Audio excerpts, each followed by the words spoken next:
go, ladies and gentlemen.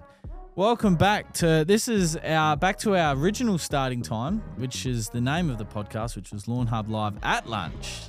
It's then transitioned into Lawnhub Live after lunch, but it's Lawnhub Live at lunch, episode 120. Now I did some looking about the number 120 because last week was an iconic 119, so that's an iconic number. So 120 is a creative and independent number. I'm not sure how they got to that, but that is what they call 120. So, yes. Anyway, we are here today with a special guest, Ben from Lawn Tips. Welcome, mate. Cheers, brother. Appreciate it. Appreciate having me on. Nah, thanks for coming. It's been we've been talking for a long time about me trying to get to your property, and then Lawnhub gets busy, life gets busy, and so I thought, why not try and link this pod up? And Dylan's done a fantastic job, haven't you? Oh, thanks, guys. And Dylan's here too, by the way. Hi, everybody. Yeah. I am here. How you going? But no, it's good. So, thanks for coming on. I'm sure we're going to get down all the tangents. We're going to find topics that we're probably passionate about that a very few amount of people in the world will probably even know what we're talking about, but that's fine. That's what we're here for. But if there's anyone watching that doesn't know who Ben is, who are you, mate? Well, that's a big... No, my name is Ben Sims. I'm a qualified greenkeeper. And who I am nowadays, I'm originally YouTuber turned e-commerce brand. So I sell products online and give advice online. But I built a YouTube channel back in 2017. Within 2 years, went from working as a greenkeeper to full-time YouTube, and then we're here today. So yeah, not a massive story, but it's probably a massive story. You're probably being quite humble there, Ben. I'll pump your tires up then. He's the largest YouTuber in this space in the country, which is exciting. Obviously now, like you said, you got your online store as well. You're very similar in the sense of, offering product and advice, and it's great that there's people like yourselves and that are willing to help people for free, because, this is a industry that a lot of people ask for opinions and advice on, and there's generally no fee that goes with it, unlike a lot of other industries in this country and around the world. So sometimes I think it is a very thankless job, but it's also a satisfying job at the end of the day as well, helping people. And exactly. Especially when someone's been dealing with something for such a long time, and they just don't really know what's happening, and then they reach out and then they try something and it works, and they go, oh man, why didn't I do that the first time? So yeah, no, it's good. How many? Random question for you. How many inboxes do you reckon you guys would get in the thick of spring? Just Facebook, the peak. Yeah, Instagram. All of our, we got a software that joins it all into one. I need that. But yeah, so it does text, Facebook, Instagram. Yeah, that's what it does. Yeah, text, Facebook, Instagram. Yeah, so three. But they're obviously the three that we do, because TikTok's not a fan of us, so we don't really do much on there. But in the peak, it wouldn't be unreasonable to see 400 messages. And that's right. That's conversation starters, I suppose. And then, as you know, it will lead to another question and then another question. And then, by the time you finish with that person, you might have had 15 or 16 engagements with them. And each time, at the moment anyway, that's Riley, who does all that. And then if it gets really busy and he's drowning and needs a hand, then myself, Matt and Clint will all chip in where we can. But yeah, you'd probably get the same. It's not 400. I'd say we get a quarter of that. Yeah, like if you include emails and DMs and stuff. But it's still like a one bloke doing that. It's like a full-time job. Yeah, so that's all Riley does at that time of year. He's not in the warehouse. He's literally on it. And then, you got Facebook comments, Instagram comments, YouTube comments. I look after the YouTube comments because we don't get much on there, but some of the comments we do get are very tongue in cheek, and they're the sort of comments that I like playing around with and messing with. Instagram, we get that a bit as well. Not so much Facebook. I find, although it's all social media, Facebook's a lot more personal. So there's people not willing to go out of their way to write stuff on Facebook, whereas Instagram, you can just hide behind a username and and it's not surprising that we do attract a bit more attention in some ways, and with that comes comments that are unnecessary and uncalled for, to be honest. But it's been pretty good lately, actually, though. We've a lot of thank you comments, which is good. Just as you know, helping people. They just been doing the same thing over and over again, and they think it's going to change this time, and then they try something different, or they get a piece of advice, and all of a sudden, they're back into loving their lawns, which only benefits us in this industry. So, yeah. Oh, exactly. And I mean, at least you see people get a turnaround in this too. Like, you help people, even though we're doing it day in, day out for free. I mean, we all get some benefit from it because we sell product, or we get people seeing what we're doing. But yeah, as we've talked about, you and I, in the past, it is such a tricky thing where you give out so much free advice. Like, it's such a crazy industry to be in. Like, if we went down to like a solicitor and asked them something about a situation that's going on, you get charged by the hour, like a stupid amount of money. But it's just what it is, because people feel like they could go to their neighbor and ask them what to do with their lawn. So it makes sense too. But it's funny, like, coming from the turf industry, it's surprising how much misinformation's out there, or how much different opinions are out there too. Like, it's pretty insane in this industry how different it is. When you go from superintendent to superintendent, and they'll tell you something different. Yeah. Like, it's insane. My mic says I'm muted, Dylan. Is that right? I can hear. Oh, you can hear? Yeah. Oh, that's just your laptop. That's just the laptop? Yeah. Okay. All right. 100%. Like, one thing that we get quite a bit is obviously our biggest market, I'm sure yours is the same, is the east coast of Australia, right? So, especially the sort of that northern New South Wales, lower Queensland area, where it's like subtropical. We can argue that it's not, but they get heavy downpours of rain, they get humidity, they get disease, and then they get the dryness. So it's all, all 4 seasons can really happen in the space of 2 weeks. And I remember one video where Clint, it was very tongue-in-cheek what he said, and it was very rage-baity, and it worked. It created engagement. But pretty much Clint was saying that Santa Ana is the greatest hybrid cooch of all time. And, people agreed with that and people didn't agree with it. But in South Australia here, Santa Ana is one of, it's at all of our 4 top premier golf courses, in rural Adelaide. Even that's got a lot of common cooch to it as well. But, Grange, Glenelg, and Kooyonga, they've all got Santa Ana as well. And like, in our climate, it works. Oh, it right? suits me in. It's perfect. That's exactly it. We had a bit around the golf course here too, but we had a couple of different cultivars which were from South Africa, randomly enough. But yeah, Santa Ana, I mean, that's funny to use that, and then people raged online about it. Like we had, I remember it because it was in the evening, and we just posted the reel, and it was like it was very tongue in cheek, and the way Dylan put it together was very baity. It was like oh, this is gonna be good. And Clint, I think he mispronounced something, and that caused outrage. Yeah. And but like the reason I'm bringing it up is because experience. That's what I was getting to. So this Super's experience with Santa Ana was terrible, but he was up in Queensland, like northern Queensland. Well, it's not. Unfortunately, there's only select few varieties that would really thrive up there. Same as down here in SA. We're a bit more with obviously the drought tolerance and stuff, but we're not gonna like. There's not too many Sir Granges down here. There is some, but it's just not a turf variety that really thrives down here, or people don't really know how to look after it properly. To the point where some of the turf farms have actually removed Sir Grange from their farms here in South Australia because of the people not knowing how to really look after it. So they got that because 10-year. you're similar to me, really, aren't you? Guys get quite cold in winter, so it goes into dormancy early and comes out of Yes. dormancy late. So it's just, and then it's slow growing too. So it's just going to be a struggle.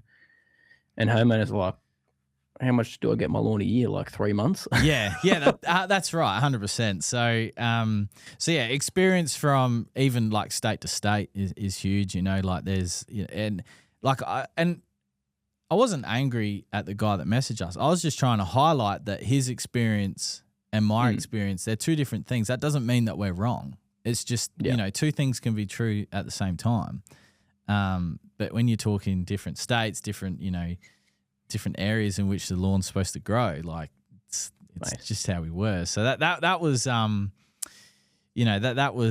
was interesting. But maybe we need to get some rage going again, Dylan.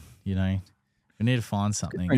We'll find some stuff this episode for sure. Yeah. I sent Dylan a meme. Was it yesterday? Yeah. It was this chick. She goes into the shop and she asks for to exchange her $20 note into 2 10s. But the cashier says, I can only do 4 5s, and then 4 blokes come out of the office and they're like 5 out of 10s. Like, like slow-mo. That's a good one. There's a few people that I'd participate in that. I'd take 5 any day of the week, but yeah, like, and you guys were talking about it when I was getting ready, but like, the way that social media is these days, it's forever changing. So you got to really be, ahead of the curve. And as soon as something drops, you got to get onto it. Otherwise, if you're a day late, it's too far gone. There's a new meme that's come out or a new trend or something. Oh, it's insane. It's really hard to keep up with. Like even the way YouTube's changed since I started doing it, it's just next level. Like I can't keep up with the algorithm changes and the way you're supposed to structure your content and start editing now. Like you edit like Mr. Beast, you do like it's just insane. I mean, you just got to do sometimes what you got to do, but it's hard when you're trying to push it as a business too. Like it's a different world when you get out of being a content creator, which is what I was originally, and then it switched to becoming an e-commerce brand, trying to push product, but I still want to be a content creator. So it's an interesting world being in that space. 100%. And I suppose, like you just touched on there, like you started out obviously as a greenkeeper, but you were filming and became a content creator on the back of, your experiences from the golf course. You brought that to the home lawn, and then which we're going to hopefully touch on if you're happy to talk about that. But but I would argue that a majority of your audience has grown up knowing Ben as the content creator or grown with your brand with that, and then the switch to, an e-commerce brand, for those people especially might be a little bit tricky to sort of keep following. And it's hard because, when YouTube changed everything, especially here in Australia, we don't make stacks from YouTube. We definitely don't. But, even our largest videos, our reels on there that have got, one of them got over a million views, and you get nothing for it. It's just changed. Like $4. Yeah, like it's just. Well, if you want to be a creator now as well, you don't even in Australia, you don't get paid at all. Yeah, that's right. Like on TikTok, I don't think on Instagram there's any. No, not on those two. Sponsorships, yes, mostly. Yeah. So I suppose like it's hard because you want to sell product, but you also want to create the same engaging videos, and it's a tough line to walk along. Like you want to be as authentic as you can, and I still do be, but you've still got to be like, all right, I'm running a business now, providing for my family. I've got some staff members. I need to talk about product. But I mean, the good thing with what I do, like it's also not out of context when I use product, because I have to use it anyway. And that's why the business started, is because I used to talk about products to use in the golf course, and I bring them home and apply them to my home lawn. And then people go, where'd you buy that? And then the companies that I was showing the products of were getting calls every single time I released a video. Like, what is going on here? Why are we getting all these random calls from homeowners? We've never had this before. And that's sort of where it all opened up. They approached me, and then we went from there. Yeah. So, I mean, it naturally fits in there, but I try not to be a salesman on YouTube, because in all honesty, I'm not a salesman. I hate blokes that push stuff in your face when you walk past Woolies and there's someone standing there. Oh, man. It is the worst thing in the world. And I actually used to work at a phone shop. Yep. So I was a salesman and I hated that job. I hated trying to convince people to buy products. Like, it's just not my cup of tea. So that's why it's so odd for me that now that's what I do, and I've got to market it and I've got to push it because that's what, creates me being able to do the videos all the time. And I'd love to be just a content creator, you know what I mean? But that's just not the way things are. Like, you're not going to make money off that. I think I've talked about it before to people. Like, I think I make $1.5 grand a month off YouTube. Yeah, which is not So, like, sustainable for like 500,000 views. Like, yeah, it's crazy, you know what I mean? isn't it? It's crazy. Do you know what I mean? Like, if you're a YouTuber that's actually making that sort of like millions of dollars, you're getting millions of views a day. Like, it's a different world, such a different world. But yeah, Yeah, it's interesting. It's not a. I mean, we call it the Instagram life, but it's really like a lot of hard work goes into it, and even yet you're still not living that life as such. So, yeah, I suppose we'll go. If we can, we'll go back to the beginning. So, was Ben Sims always in Orange, or did he move to Orange? Did he always want to work on the golf course? Like, where did it all begin for a young Ben? When did it begin? I was born in New Zealand. So Yeah, there you over go. in Auckland. Mm-hmm. I'm a Kiwi. I still am a Kiwi, actually. I'm not even an Aussie citizen, believe There it or you not. go. Wow. Betrayed. So Breaking we moved news. over here when I was like, I would have been 5 years old, I think. We moved to Orange because my parents had family here. My mum, her sister lived in Orange. And then, so we've been here for Orange since I was like 5 years old. We did a little move to Sydney for like 12 months and moved back. Didn't really work out, but I've lived here all my life. Did school to year 12. From that, we used to work on a vineyard out on a property. So we lived out of town on an apple orchard growing up. So we were sort of out of town our whole life. So we did a lot of cherry picking growing up. Loved being outdoors, doing that kind of stuff. Never thought I'd be in that space outdoors doing things. I always thought I loved business when I was just out of school, and I wanted to be a business owner, but I had no idea in what space and even how to make that happen. But I went to a phone shop, worked there for 3 years, I think. Got married when I was like 20. I was a young boy. And then I tried to get higher in that business, didn't happen. So I went, oh, well. Then I was like, stuff this. And then my brother Josh was actually a greenkeeper. So he's an apprentice greenkeeper.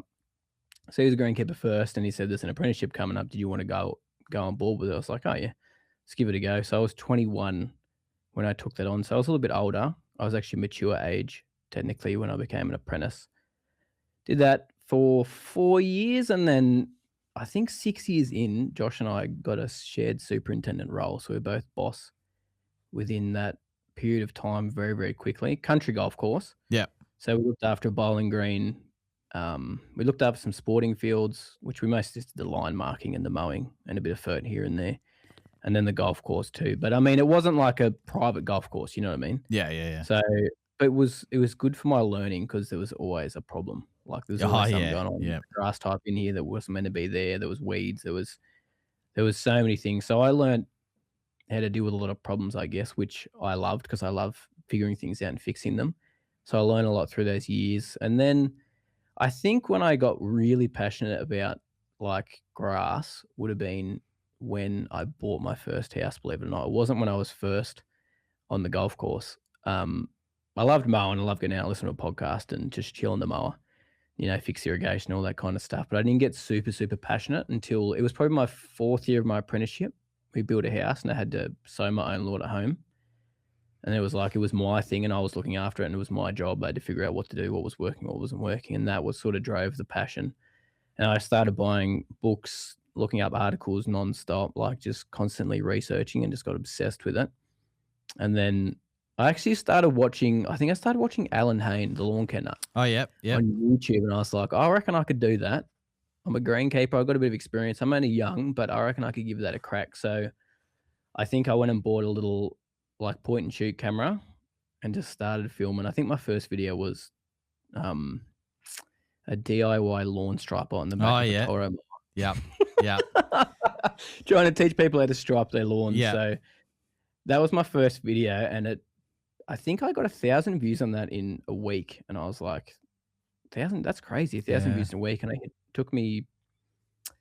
And then after that, every video got like 100 views after that. So it was very slow going. That's like our channel. It's super slow.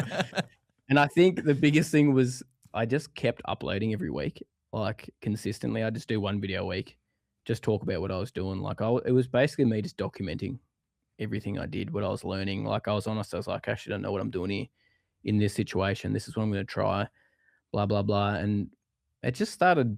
I think it took 12 months to get 1,000 subs. Yep. From memory, it was like 12 months.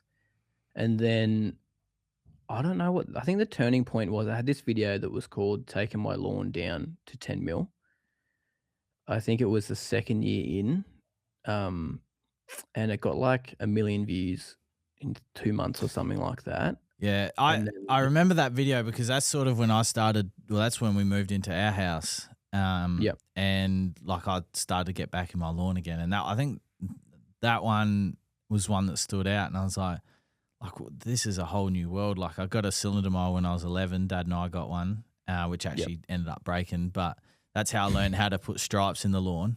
But then, yeah, you're right. When you move into your own house and it's your own little patch, it's just sort of re-sparked it. But I do remember that video, that one.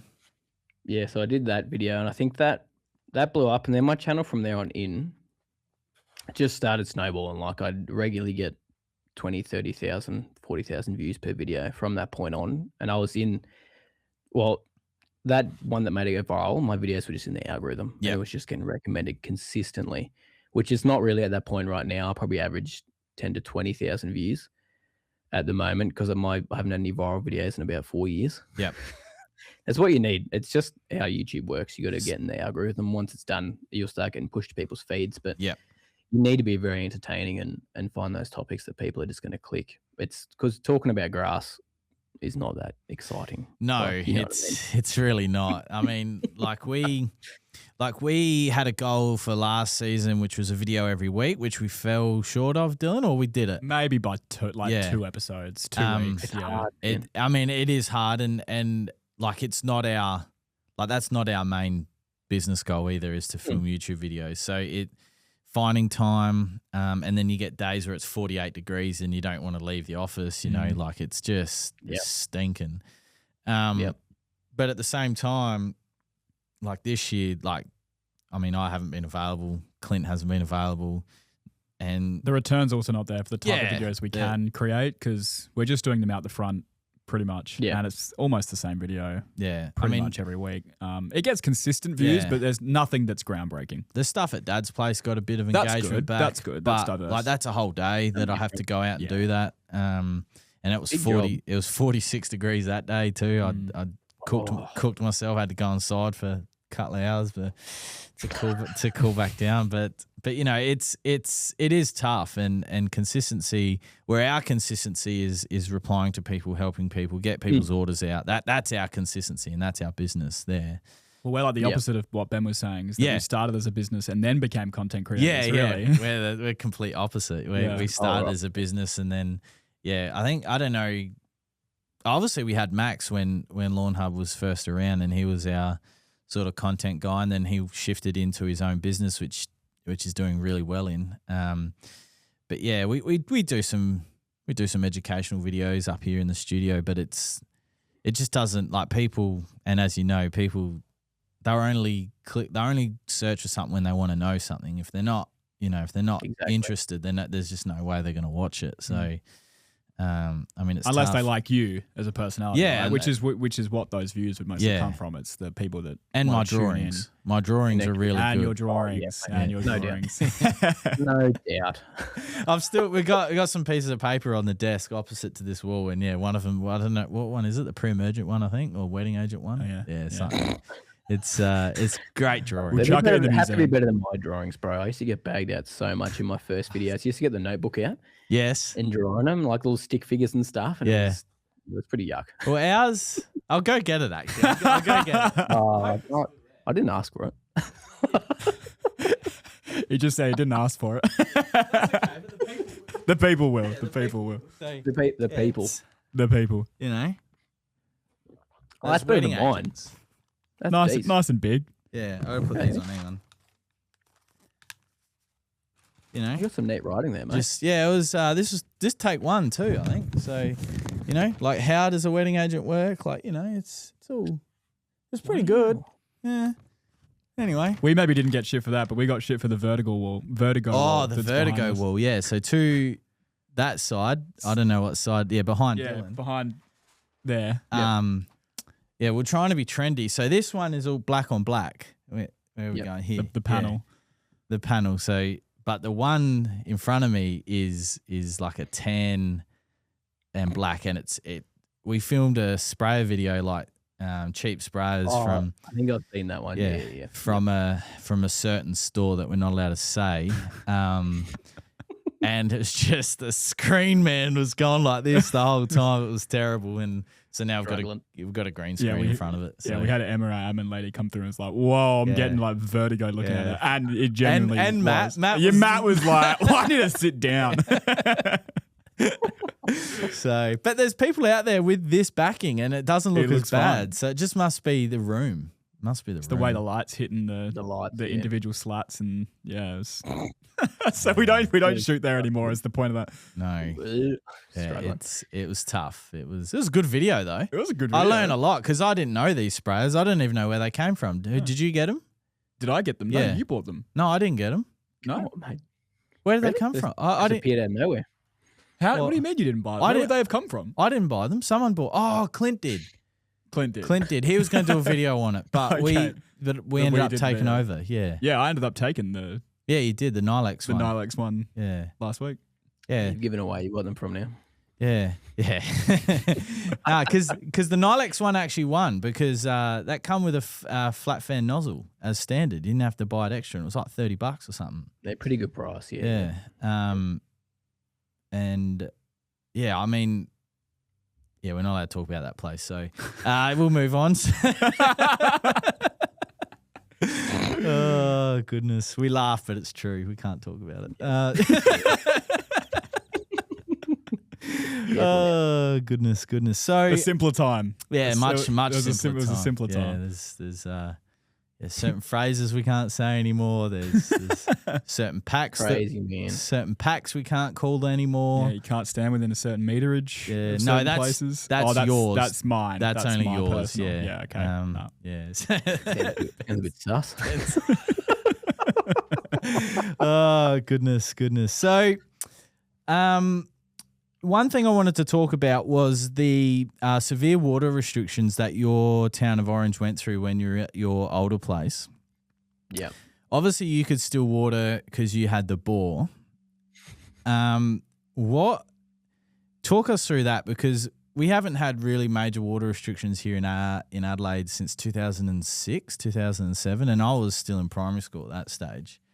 But I do remember, like, there'd be no, like, you weren't allowed to, like, you even mentioned the word water, like, you get a slap on the wrist sort of thing. Like, it was it almost like that? Like, it was pretty insane. I remember we got restrictions to the point where people had to have timed showers. I don't know how they're enforcing this. Wow. Like, they were checking people's water bills and they'd send you something if your consumption was way too much. Like, it was next level. Like, and I mean, I remember hand watering a patch out the front one night and like people yelling at me, like from across the road, "What are you doing, mate?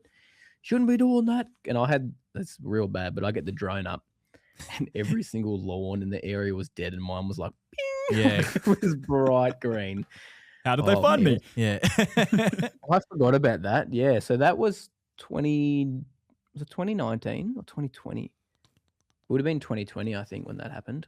I got a feeling, and I did a whole reno on that lawn. So yeah, I ended up getting an exemption from the council because it was my business and it was my full-time job. And if the lawn was dead, well, what am I going to shoot a video on it? What am I going to talk about? Because that's when YouTube was my main thing back then. And I wasn't making much money, but it was more than I was getting on the golf course. So, you know what I mean? It was pretty like, sweet. Mm-hmm. This is going pretty well. But I mean, obviously, I had to invest into things to get the business going. So I think I was actually worse off. But it was the freedom of freedom of working for myself at the time. You know what I mean? And we had a small house in town, which wasn't too expensive. Interest rates were great, like at 1.8%. Yeah, back then they were. Yeah. So it was a beautiful time in my life. But yeah, I remember I had to put a sign up at the front to say that we were allowed to water, and people weren't happy. I used to get letters in the mail. Wow. People not happy about it. The council called me a few times, even though they knew I had an exemption. They had to do it so the homeowners were happy. Of course, yeah. You know what I mean? Just to make them happy. But I ended up letting that lawn start dying out because we got a bore installed up the back. Yeah, and so that's sort of how I got by with it. But people still cranky even when I had that bore in there. Like, I think it would have been nearly a year worth of drought. Like, it was pretty bad. Wow. It was a very bad time. How do you remember that? I forgot about that. It's in my notes. I took some notes. I've actually, I'm debating whether I bring this up. I was going to bring it up later. But bring it up, mate. Yeah, we'll do it now. So I was scrolling through Instagram Reels the other day, and like my algorithm is messed up because of the Lawnhub. I have access to the Lawnhub one, so you can tell when someone searches something within this business on YouTube or Facebook, because then we all get targeted ads for it. Yep. So I was scrolling, and this guy, no, there was this nice scenery. I don't know where it was. I was like, oh, that looks nice. And then all of a sudden, I saw this stream of water come out. I was like, what is it? What is that? And it was called Scenic Pisses, right? I follow that page. Yeah, that's how I was. Is that what you're going to ask? Yeah, so my question was, do your brothers have access to it? And someone's just No, that was me, bro. That was me. I followed that. How good is that Instagram account? I was on it for about 5 or 10 minutes going, this is great. Like, this guy's got a good flow, bro. Oh, far out. And I was just like, that's, and it just, I had no idea. I just was not ready for it. It was so against my normal algorithm. And I was like, who follows this? Like, why is it here in Lawn Tips? Oh, that is so good, bro. Yeah, I follow some weird stuff too. But yeah, that's that top's one of them off. I should probably unfollow that now. Yeah, because I screenshot it and I was like, I'm gonna keep that for a keepsake, because that'll come up in conversation one time and I'll be like, please explain. But there you go. The answer. No, yeah, I willingly followed that. Yep. Yeah. Oh goodness, that's funny. That's funny.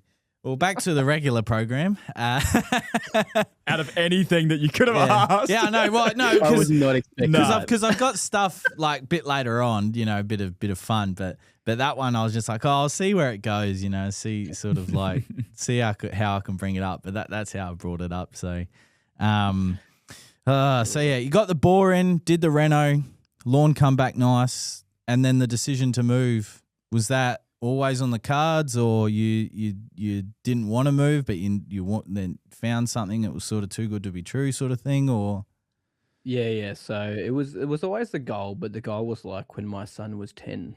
My eldest son was 10 years old, which he turned 10. He turned 11 this year, actually. Wow. So it was only last year we would have done it. But I thought that was a really, really far-fetched goal. Do you know what I mean? To find something out of town. So Emma and I, my wife, we both grew up out of town. So we're like, we'd love just to eventually, if we can, move out of town. We weren't searching, though, a place across the road, actually, from my in-laws' place. So my mother and father-in-law's place actually came available. We're pretty close with the whole family. Like, this is going to sound crazy, but my brother and sister-in-law are across the road too. And then my other brother and sister-in-law are the house up. Wow. And then my other brother and sister-in-law are about a K up the road from there. So that's good though. That's good, especially if there's an emergency. Surely someone in the vicinity is gonna answer. So yeah, it's funny that people bag us out for it, but it's good. We've got a little school bus. Like we all bought a bus together, and the bus comes down. And we take turns of driving the kids to school. That's so good. So that opportunity came up. So when it came up, like, I'll be honest, we didn't have the finances to do that. So we got some help from some people to help get the house. Yep. Like I wasn't making a lot of money at the time. Like I'd be making less than probably what I was making on the golf course at that point in time. So we weren't able to pay for it. I mean, our house that we built doubled in price from when we built it because a couple of things we did to it. So we got good sale value on that. But yeah, I don't think I was ready to jump ship and move out of town and change everything that I was doing. So I was just getting comfortable. We were on YouTube, views were going well. People loved seeing that lawn. We financially we were pretty stable, and then jumping out here was like, oh my goodness, like our mortgage 6 times. Wow. And and we couldn't actually afford it at the time either. So it was a pretty crazy season. Business grew though, which is good. Like things went well. And like even building that golf green it was all a stretch. I remember the time when we moved house, there was actually a trend on Google. People were searching Ben Sims' net worth and like, yeah, okay. It was really weird because I remember I can't remember how I found it. I can't remember what I was looking up, but it was quite highly searched. Like it was when we moved out there, and then when people saw the equipment coming in from Hutchin and Piers, because there was like excavators and tractors, and people had thought that I'd purchased all that stuff, whereas it was actually paid for. Well, it was all sponsored. You know what I mean? Yeah. So it's just loaned to me, and so that's what was happening. I wasn't paying for any of this gear. Like everything that we had there, there's no way I'd be able to even afford that, if not even pay it off. So it was pretty crazy. It's a bit of a crazy season. Yeah. But yeah, the channel went well though when we first moved there, and then I built a golf green, and went very, very well. And now it's at a weird point where I'm out of town and I'm filming home videos, but I've got a property, so it's like this weird. People think they can't get tips from it, even though I treat everything exactly the same. But yeah. So that the move out here we wanted to do it, but I think we didn't realize it'd be that soon, and the way it all worked. Yeah, it worked well, but it was just it was weird. It's a crazy season, all through COVID too. Oh, that's right. Yeah, that good old time, buddy. Yeah, that was.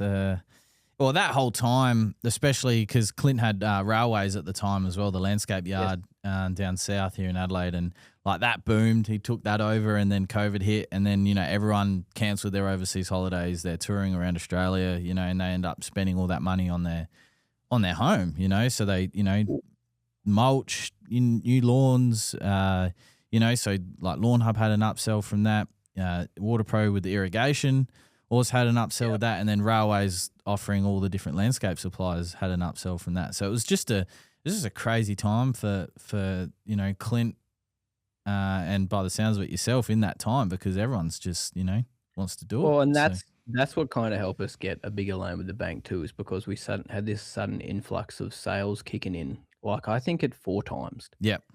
In that year, do you know what I mean? Because people were stuck at home, and I was getting more views. Everything was just like snowballing at the time. I think at that point, YouTube was actually paying me probably $7 to $8 grand a month. Wow. Which for me back then, I was like, far out, that's a lot of money. Like, yeah. And it still is a lot of money. Even now, like for YouTube to pay me that, I'd be like, sweet. Yeah, absolutely. Well, that would be insane. Especially with 2 staff members as well, Yeah, mate, you'd be cheering.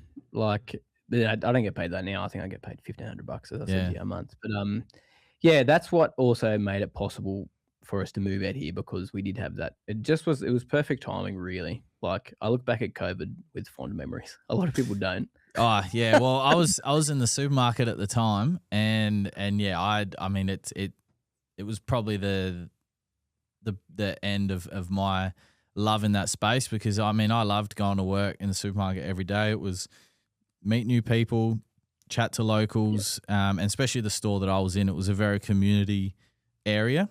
So you got to know everyone. The downside of that, though, is it was a low demographic area, so there's a lot of people that fell to their own abuse to their body. So you get to know these people, and then they also pass as well. So it was a nice little area, but once COVID hit, the rules changed, and they all thought that they were above that. And I mean, I've talked about it before, but yeah, I had everything but a gun pulled on me through the time of COVID.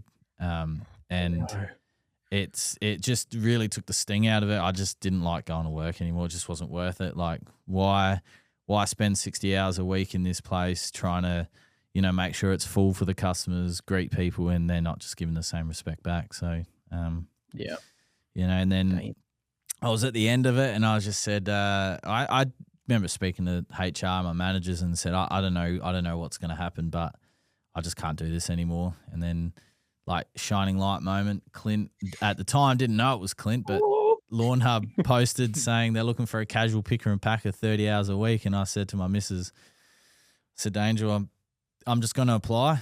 It's far less than what I'm earning now, but if I'm going to be happier, who knows what's going to happen? And Clint, in typical Clint fashion, replies, "Is this for real?" So good. And then I met him the next day, and quit my job the day after. I gave my 4 weeks notice, and in there I wrote, "But if you want to let me go, I'm happy to go. Like, I'm ready to go." And they didn't let me go early. They made me do my 4 weeks, which is fine. That's what I signed up for. But my last day, Roger Drake, the owner of the entire Drake supermarkets, came and saw me, shook my hand, thanked me for my time. I was there for 10 years, so that was quite special actually. That he didn't need to do that. But the funniest thing of the entire process of leaving that job was they didn't announce my replacement until my last day. So they've had 4 weeks to get someone. On my very last day, they went to another store and said, "You are now being moved to Salisbury." He said, "Oh, this is awkward because I'm actually handing in my resignation too." Oh, no. So they didn't. There was no replacement for me for about 2 months after. Oh, wow. Yeah, so that was pretty funny. Move. Yeah, that was pretty funny. So, and then it came start working for Clint. Never looked back. In my work life is the best thing I have, best thing I've ever done in my life to come work here. What was your first role when you joined? Oops, sorry.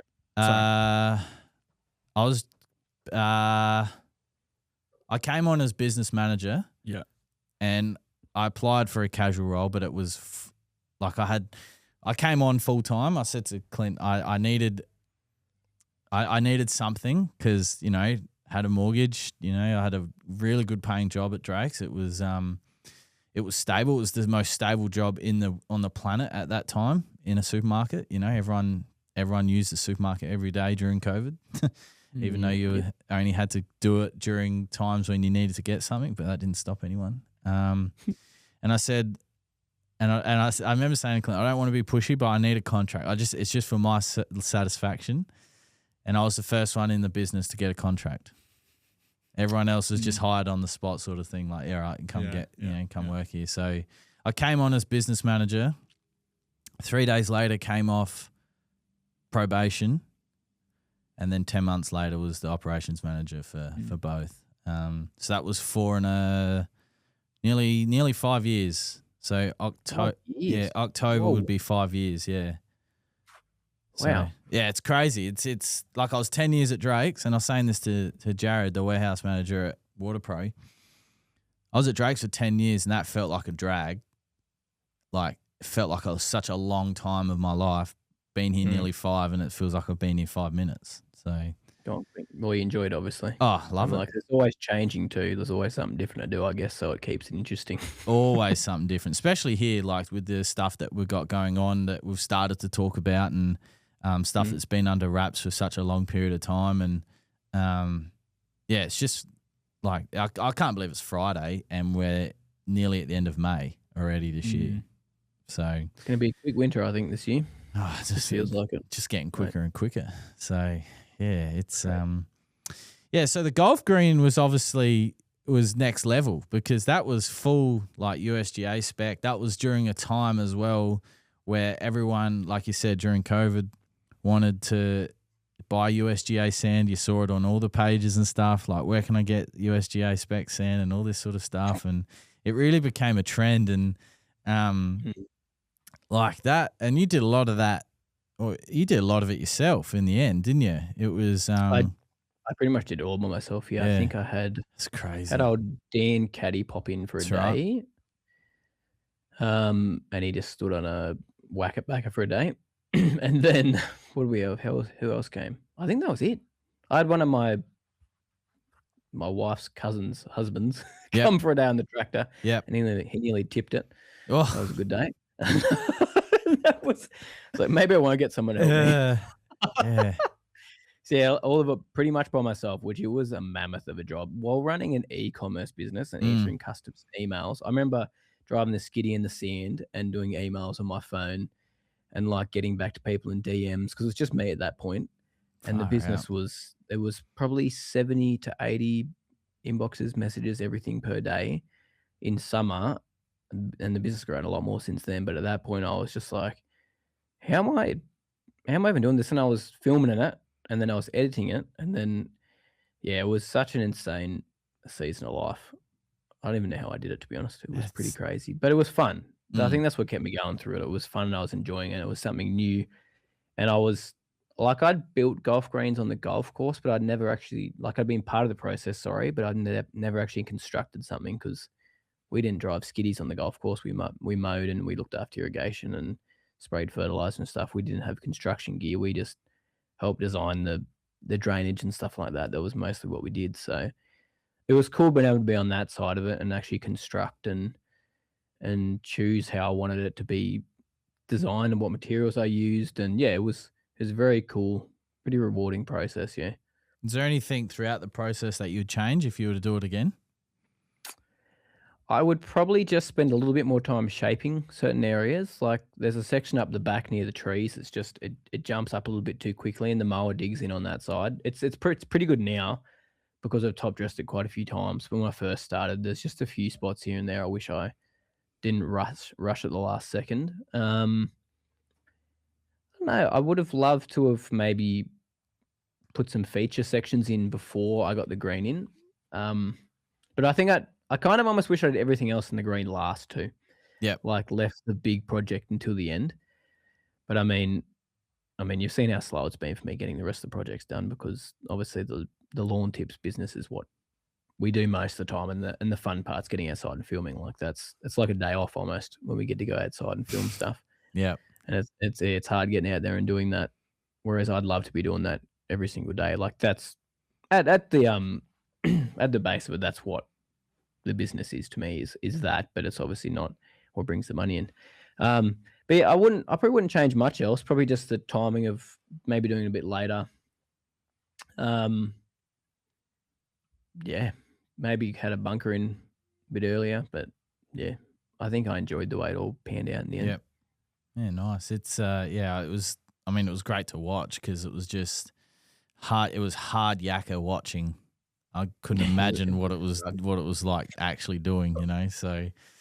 No, it was hard yakking. I mean, I have a pretty bad back problem too, so I was dealing with like disc pain throughout all of that the whole time, like shoveling stuff, and I was like the whole time. But it's better moving around than sitting on your butt too. So you'd rather be working in that.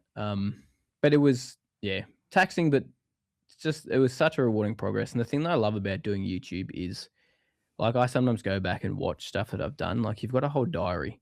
100%. Of what you've done in your backyard and your home, and you get to see, like, even my kids seeing them in there from, like, my son's like 2 in a lot of the videos and now he's 11. You know what I mean? That's wild. Right? I think I've been doing YouTube for nearly 9 years, so that'd be right. Yeah. Yep. It's wild. So I can go back, look at my kids on camera, like chatting and stuff. Like, it's different to looking on your phone. I don't know what it is, but seeing them in moments like that where they've been filmed, it's cool. It's like your whole life diary. Yeah, well, videos are sort of a capture of a moment in time, whereas a cap, and I say capture because it's forever moving, whereas a snapshot, like a photo, is a video. I mean, it's easily, like, it's just self-explanatory, but it tells a lot more of a story than a picture. So. Yep. So, and then so how did you did it take convincing to get your brothers on, or how does and without getting, I suppose, too personal, but how was the pitch to them to say, hey, stop what you guys are doing and come work out here? Like, how did that all, like, what started that? Obviously it started from because you were busy, but like how did it start? How did it start? I need to get Taylor in here to remind me how how it happened. I think there was Taylor first, my younger brother. He was on the golf course at the time, and I think I just floated the idea. Would you be interested in jumping across and doing a couple of days a week just to see if you like it, and then we'll just go from there. It was legit just that sort of conversation, very, very relaxed, very chill. And I think he came on board maybe a year later. Yeah. After that initial conversation, like he just asked, "Oh, do you reckon it's time yet?" I'd be like, "Oh, not quite yet. Like I need you now, but I can't afford you. So let's just wait until things change a little bit with the business." And then he came on 2 days a week back in I think it was 2 years ago now. He came on there, and then, yeah, if people don't know, both my brothers are greenkeepers too. So my twin brother Josh, he was greenkeeper first, and then Taylor worked because so Josh was the super when I was doing YouTube full time at Wentworth in town, Wentworth Golf Course. So Taylor became an apprentice under Josh. He used to be a chef. Yeah, okay. And then he got over that lifestyle and started greenkeeping, which is funny. There's 3 of us that are greenkeepers. It's just so funny. Yeah. Live and breathe grass. We even talk about it outside of work, but Well, you got to. It's what. Yeah. It's got to be a passion, otherwise why are you doing it? That's the thing. But yeah, it was just a natural conversation, and same with Josh. I remember when I was on the golf course, Josh was doing emails for me for a bit, and I'd just pay him per email. Yep. Just to help me clear the inbox out because I just couldn't keep up with it. And then back then we floated the idea, like maybe one day you'll work for me, but I don't even know when that would be. And then he went from there. I left. He became super at another club, amalgamated with the club we're at. The club we're at closed down. He was super at the new club. He was there for quite a few years, and then he just got sick of the board, or more just all the people saying things, and then budgets being cut, and more politics than he loved the job. There's just a lot of things that go on behind the scenes in that space. So he went repping for GTS actually. That's right. I remember seeing that on LinkedIn. That's right. Yep. So repping for them, and he'd turn up to golf courses and people would say, "Oh, Ben, how you going?" And be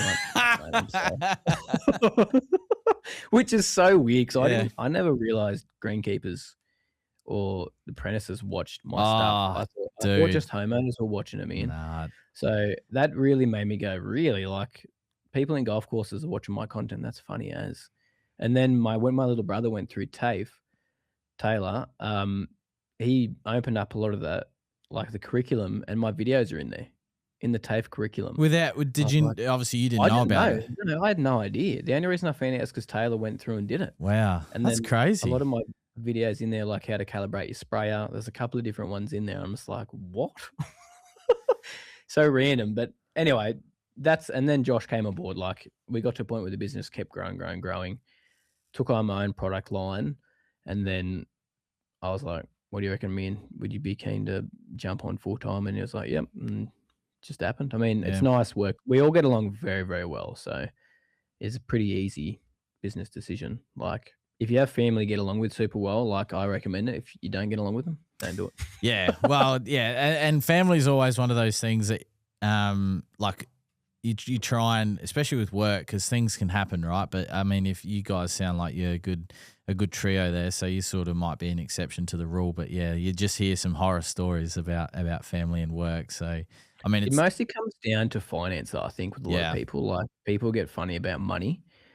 Yeah, I find you got to have that conversation up front before anything, like to make things clear and have clarity in things. Otherwise, people get super confused and think things and blah blah blah. But yeah, I've heard so many horror stories. Which it's still going into it. I was like, oh, I wonder, like, if that may be a problem. But I mean, we have little brotherly, of course, arguments every now and then, like you do. Of course, that's normal. How do they normally end? Do they sort of like, do you pull rank and said you're all here because of me anyway? So like I've got the final say. Imagine that, eh? That'd be so dog. I am superior. No, not at all. No, we just conversation. Yeah, just chat it out. Oh, that's cool. Yeah, which is good. So you don't pack all your orders out of your shed, right? That's like we can agree on that. We're allowed to talk about that. Yeah, it's not possible. Yeah. So we use a 3PL. Yeah. We do third-party logistics, which a lot of e-commerce brands will do. Yeah. So you pay someone else to pack it for you in a store in a warehouse somewhere else. Because like I'm just thinking, like it'd be hectic. You wouldn't get any work done if you guys were just packing orders. Like it'd just be No, man, we'd be doing that all day. I'd have staff here. I mean, I floated doing it, probably 2 years ago. And then Orange is such a bad place to ship from, man. Like freight cost is just we would lose so much money on freight. Well, especially now, with the increasing tariffs and surcharges, and levies that they keep getting emails about. It's just consistent. Yeah, we had our sales meeting last week for Lawnhub. Last week? Was it last week, Dylan, or the week before? Can't remember, but our freight deficit's the worst it's been since for a very long time. So we have all these like metrics that we want to stay within, and we're well out of it last month, which was a bit of a shame. Scary. See, mine doesn't cover cost on freight, but it gets close enough. Do you know what I mean? Like I don't overcharge people for freight. I'm always doing it cheaper. It's such a tricky industry because we're sending out weight, like heavy stuff. Like I sometimes send out like 200, 300 kilo orders. Yep. Like of course it's going to cost you pallet cost, and then it could be like $400 to ship that out. But we charge like $70 for that. Do you know what I mean? It's crazy. And people go, "Why are you charging me $70 for freight?" I'm like, "You see how much stuff you bought, bro, and how much it weighed." We've got we've got resellers. We're in I think 120 of the 130 total tools. So we've worked out an agreement with them, like free into store and stuff. But you're right, would send even online orders if it's under $300, it's fixed at $17.95, and we've had, which is insane. Yeah, and we'll have conversations like Jonesy, the girl who does all of our ticketing and stuff. She'll come to me and be like, "Adam, this is going to cost $400." And we've charged them $17.95, and their order's worth $180. It's just, and people laugh and say it's not true, but 100% is true. Like it's just what happens, and we don't recover. Very rarely do we recover more than 50% of our freight costs, our actual costs, because we have a fixed rate and it's a point of difference. And like if something goes wrong with the order, we take it all on board. So we'll replace the order, or if something gets damaged, we'll replace it. If it goes missing, that's a regular thing. We do the same thing. We just take that out of our own pocket and resend it. Pay the freight and off it goes. Yep. It's just it's a lot. If and that's something that established brands in this place in this space Lawnhub and Lawn Tips. The new guys coming onto the block, they're in for a big learning curve. That it's not this glamorous, selling product and making.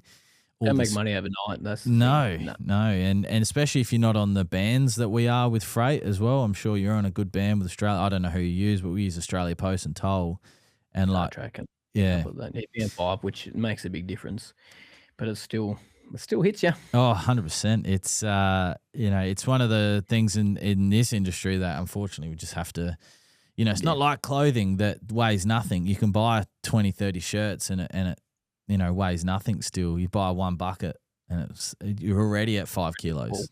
5 kilos once you include everything, packaging. Yep. So, that's insane. Boxes. I've learned a lot about packaging boxes in the last 5 years, nearly 5 years. It's, if you had spoken to me 4.5, 5 years ago and you're like, "All right, Adam, we need to get you a double line, double corrugated, C58 rated cardboard," I'm like, I don't know. What did you use? Talking a different language, So, it's crazy. But, freight's always a hot topic, one that we get comments about all the time, but I'm sure you get it as well, but it's just... Yeah, we have for years and years and years. I mean, people are a little bit more understanding nowadays, especially with stuff that's happening right now, but you still get a couple a week. Like, it's just, But what do? You got to run your business. You got to pay staff. You got to, you know what I mean? You got to offset that because you don't make money on freight. Well, as we said, we lose money on freight. The only people that make money on freight are the freight companies. That's it. No one else makes money on freight, So, exactly. Now we've had a couple of comments. We've been chatting away, which is fine, which is what we're here for. So Timmy8747 says, "Yo, mate." So Yo, brother. Doug Kemp says, "Hey Ben, go you Scousers next year Talking now." about Liverpool. Yeah, Talking about Premier League. Yeah, see, soccer or football, as I'm sure you'd call it. I've got no knowledge of it. I just know that there's the English Premier League, and I have no idea how the awards go. There's like Arsenal won the league a couple of days ago, which I thought was interesting because you win the league by finishing on top, right? Which is so which is so against the grain of AFL, which is the sport in which that I follow quite hard. But I think finals are so much better because you got that atmosphere, man. And it's just so cool. Whereas, like, the guys that had won it, they're sitting in a room watching a live stream of the game. You know, they have to react to it, and I'm the sure other team loses. Yeah, and I'm sure the Premier League fetches massive crowds, and I'm sure Arsenal would if they were playing for the league final. But I tell you what, Adelaide Oval, when there's 50,000+ in there, it's loud, and the atmosphere is it's especially when you win. It's one of the most euphoric feelings. Like, sport does something, and we said this to Clint, didn't we, Dylan? At the start of the basketball season, yeah. So WaterPro has a corporate box at the entertainment centre, and part of that is the Adelaide 36ers. So, and I said to him, "You wait, you'll get involved, you'll start yelling, you'll start screaming, you'll start cheering." And he's like, "Nah, man, no." And then, he loves it, So, sport's great, and there's a lot of talk, especially in Adelaide at the moment, about the North Adelaide golf course, and and sometimes sport can get a bit of a negative, sort of light. But the way that it brings people together, the cheering, it's just, I love it. What community, isn't it? Like, it's so good. You get this, like, something you got in common with other people, especially like even like local sport and stuff like that. It's such a cool thing. Absolutely, because where I live, the football league there is quite like it's one of the better ones in the state, and it attracts big players. It attracts decent crowds. The juniors are there in the morning, and it's the seniors in the afternoon. So it's just a whole community. I love sport, and so do I. I just So do you follow the Premier League? Like, that's, if you were to say that's your sport, like, sort of thing, or very, very loosely. Yeah, very, very loosely. My Taylor's into it. Like, he watches the highlights in the morning when he first gets to work while he's doing emails, and he's like, "Yeah, boys, this is what happened." That's how I know what goes on. Yeah. He tells me. I used to follow it a lot. Like, I'd wake up in the morning, 3:00 in the morning, watch every game, like, of Liverpool. But changes when you got a business and you got kids, and you got life. Like, I don't want to wake up at 3:00 in the morning. No. And watch TV. I'd rather get up and exercise or get some work done. You know what I mean? If I'm getting up that early. Yeah, the latter, work, not exercise for me. I don't know. Playing sport from a young age, and like, I'm knackered. My knees are done. My back's done.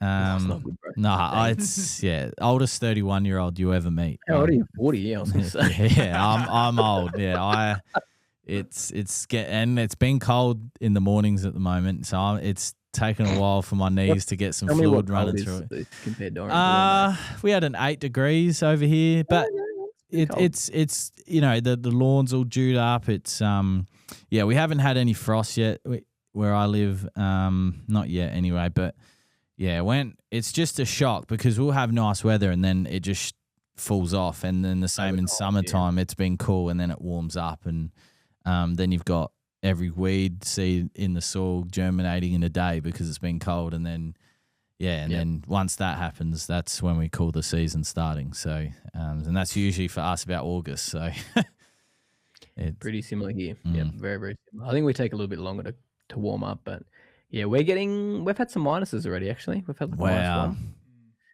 We've had minus. We haven't had frost at my house. There's been frost in town. I think last night was 4 degrees, 2 degrees the night before that. But I mean, that's warm this time of year, bro, for us. We're getting 17 degrees. I think today's 17 degrees, actually, which normally this time of year it's 9 or 10 degrees top. So I'm loving it. I feel like I'm in Queensland at the moment. Wow. Yeah. I'm not wearing a vest and a friggin' jumper. Yeah, I'm not in Queensland. Yeah. That's funny. Benjamin Sith says, "Is that B1 or B2? Awesome collab." Yeah, You'll never know, mate. Yeah, you will never know. Yeah. Sure, Ben. It's funny because you messaged me this morning saying that you couldn't find I can't even remember what it's called now. Yeah. Your thing, and we briefly touched on this this podcast has got people confused and stuff, but we don't hate each other, Ben, do we? No, I mean I say that anyway to your face. Yeah, then we'll say it here, Other stuff. Yeah, mate. That's the thing, man. Like we're opposition in business, but we're just people. No, it's 100%. Why have a grudge against someone because they're in the same space with you in the business? I always like to keep relationships open with anyone, even if they do wrong by you. It's not worth burning bridges in the space because in the end, we're people. You know what I mean? There's people behind a business. Yes, we're competing. Yes, we're trying to fight for the same customers.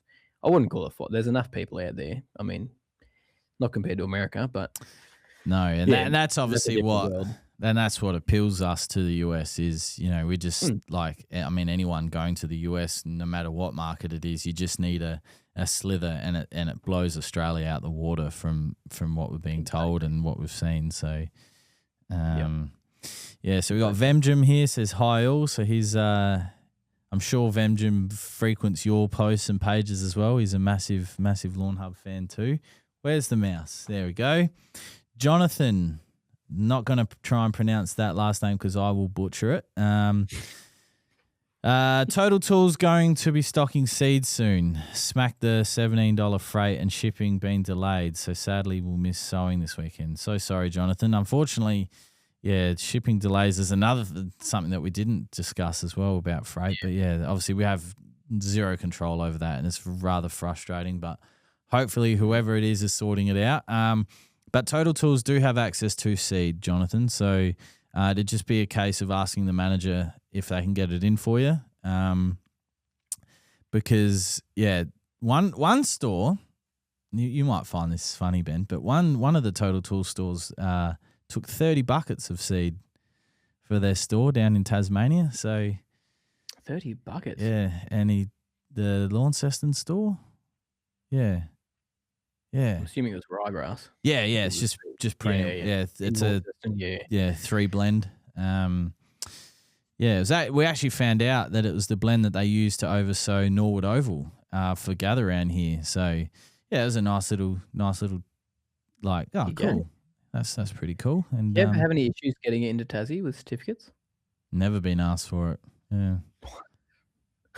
They mustn't have caught it. Yeah. Well, I used to have that problem so much. Yeah. Okay. Yeah, they got certain regulations over there when it comes to seed. Yeah. Actually. Okay. Well, that's interesting. Well, now that you've said it, then now we will. So that's okay. That's another letter. That's another letter. We haven't had a letter in a while, so yeah, we're due for one. We're overdue, actually. Yeah, we're well overdue for a letter. Yeah. You're doing a good thing if you're getting letters, mate. Seriously. Well, stuff. Yeah. I mean. There's 100%, and it's impeding on someone that's had so much of the market share for such a long time. It's just like you said before. There's plenty of people in this space.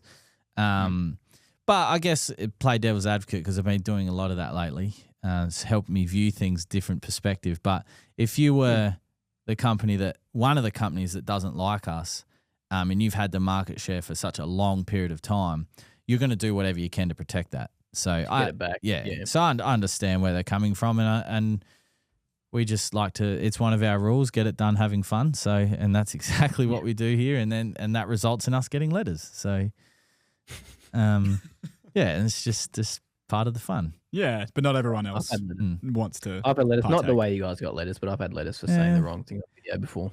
Yes, that too. Yes, we've got those letters. Yeah. So they're always fun, but you just want to do the right thing. At the end of the day, like if you say something that at the time you genuinely believe is to be factual and it turns out to be wrong, well, of course, let us know because we want to not be given the wrong information. We touched on it before, the amount of misinformation and the amount of off-label use recommendations that that's out there. It's just quite frightening. Like and I think it's fair enough when people come to you and say you've said the wrong thing. Can you please adjust that? Especially if it like has an impact on their business and makes people have a perception of something a little bit differently. So yeah, it's just hard when you're in the space and you didn't mean to. Yeah. And you're just a young bloke and you're like, oh, whoops, I didn't mean to do that.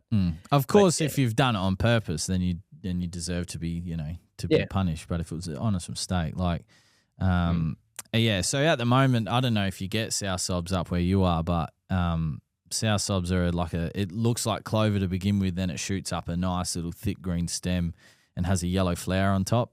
So we call it, I think it's a type of oxalis. Yeah, it is. So we call it oxalis here, but I think it's slightly different. Soursobs be treated the same way, but yeah, it's starting to run rampant here. Yeah. So like broadleaf herbicides only work to a certain extent because it's got like like the mature plants will have a tap root that's about this big. So there's a product in the crop industry that's registered for it, and like I've already started to see it, especially in the SA lawn page, like use this, and it's like, oh, it's just like, Quiet, please, guys. yeah,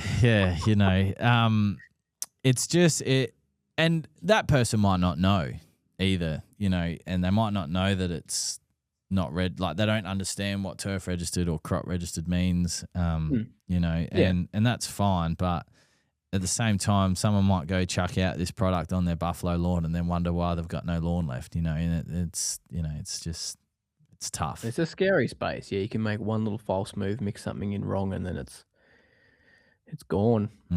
Game over. Very scary. Yep. There's a message here from Lockie saying, can one of you lads let Lawns in Good Nick know that some flog called Nathan is stealing his content on Facebook? Sent him a message, but he hasn't seen it. Nick's aware of that. Done. He's very aware. Thank you, Lachlan. They're just reposting his content, basically. Yeah, okay. Yep. Interesting. Yeah, they've got Nathan's Lawns and Gardens, that guy. They've got his name of his account, and they've got some dude called the Lawn Dad's profile picture, I think, and then they're using Nick's content. So it's like a blend of everything. Wow. Yeah, it looks hilarious. Feel free to use ours. We need some engagements. Yeah. Free marketing. Yeah, no worries. It's like the stream clippers that just make careers of clipping streams. Goodness. Yep. And then I've gone off topic as well. We missed our first Insta questions as well, so I'll get them back up. So what do we got? Electric Page. You're my husband's new favourite people after our very first ever lawn has been put in. I went for a roll around on it the other day and it was the best. Highly recommend a roll around on the grass after it roots and settles. That's good. It was like I was 5 years old again, having the time of my life. This was the front lawn that the dogs cannot access, so it's lush. The back lawn, not so good. Any recommendations to save the lawn from dogs would be greatly appreciated. Well, that's great to hear, Paige, but one way to get the lawn looking good with dogs is to not have a dog. That's a Clint answer. And, as much as I loved my dog and I'd do anything to have her back, the back lawn does look mint now. It's but look, the advice, and I'm sure you agree, Ben, there is no magic product that's going to fix the damage from dogs, whether it's through their wheeze, whether it's through their tracks that they run, digging. I suppose the advice that we give every single day is try and make the lawn as healthy as it possibly can. Regularly mowing, regularly watering, regularly fertilizing. And if your dog does have, has a tendency of burning after it wheezes, we've got roots and shoots that we like to put in those areas, which is kelp-based product. Helps with the stress happens after that, helps rejuvenate new growth, but it's not going to stop it from happening. I found that changing my dog's diet completely made a difference after about 3 or 4 months, but even still, there was still a moment that, get away from you. But yeah, unfortunately, there's no magic product that's going to fix it. There's only things that will mask it or help it repair. Yeah, use some pigment or something. Paint your lawns. The only way you're going to get around that. Yeah. Yeah, it's a tricky one. But as you said, kelp-based product, at least it'll help rejuvenate or lower your nitrogen input if you're getting those dog wee burns. Yeah. Stick with liquids with lower N. Mm-hmm. Yeah, that's always a fun topic. The N, the nitrogen word. That's always fun. It's Yeah, well, I had a You were talking about last week, weren't you? Yeah, week before. Yeah, week before, and I mean it's the building block it's the growing block of the plant. All plants need nitrogen to grow, right? But 100%. everything, just like the products that we sell, the products, the chemicals, everything must be used in moderation. It has to be used as per the label, and unless of course you've got Tiff Tough and you just look at it and it grows and it thatches up and. It's just snips a bit of nitrogen and it goes, hell yeah. Yeah, boy. Yeah. Give me some. Give me some more. Yeah. Yeah. It's because your Tiff Tough got away from you unfortunately a couple of times this season, didn't it? Yeah, because we didn't keep on top of mowing it. You just miss 1 week of mowing and you're scalping it the next week. Do you know what I mean? And we weren't putting any nitrogen. We didn't fertilize that thing. If you want a lawn that doesn't need much input, go Tiff Tough. We didn't fertilize it since Renault in, I think it was October. Yeah. And it was still kicking along in February. Like, didn't need any extra nitrogen in there. And I mean, that's the whole, marketing for Tiff Tough is obviously low inputs. It's got increased chlorophyll production basically by itself. That's what it's been bred to do. And like, it's amazing at what it does. But like you said, you miss a mow, good luck. Yeah, you're gone. And like we've got it out the front here. Now the ryegrass has actually come back. It looks really nice. We haven't done anything out there since the last video we filmed out there, which was a couple of months ago. Did you spray it out? Or nah, I didn't have time. Come back. Yeah, fair. Especially where the gum tree shades the area. That's where it was the thickest. But yeah, we've got some broadleaf pop up. We've got some. I don't know if you got fleabane up there, but we got fleabane everywhere down here. It's noxious pest. It's so bad. Capeweed's the sucker for us at the moment. We've got capeweed everywhere. Yeah. Okay. Yeah. It's I've actually seen a lot of capeweed in. So the property behind us it's just been cleared, and they're like building a property, like a warehouse, and first bit of rain. Come back to work on Monday. Yeah, there it is. It's mental.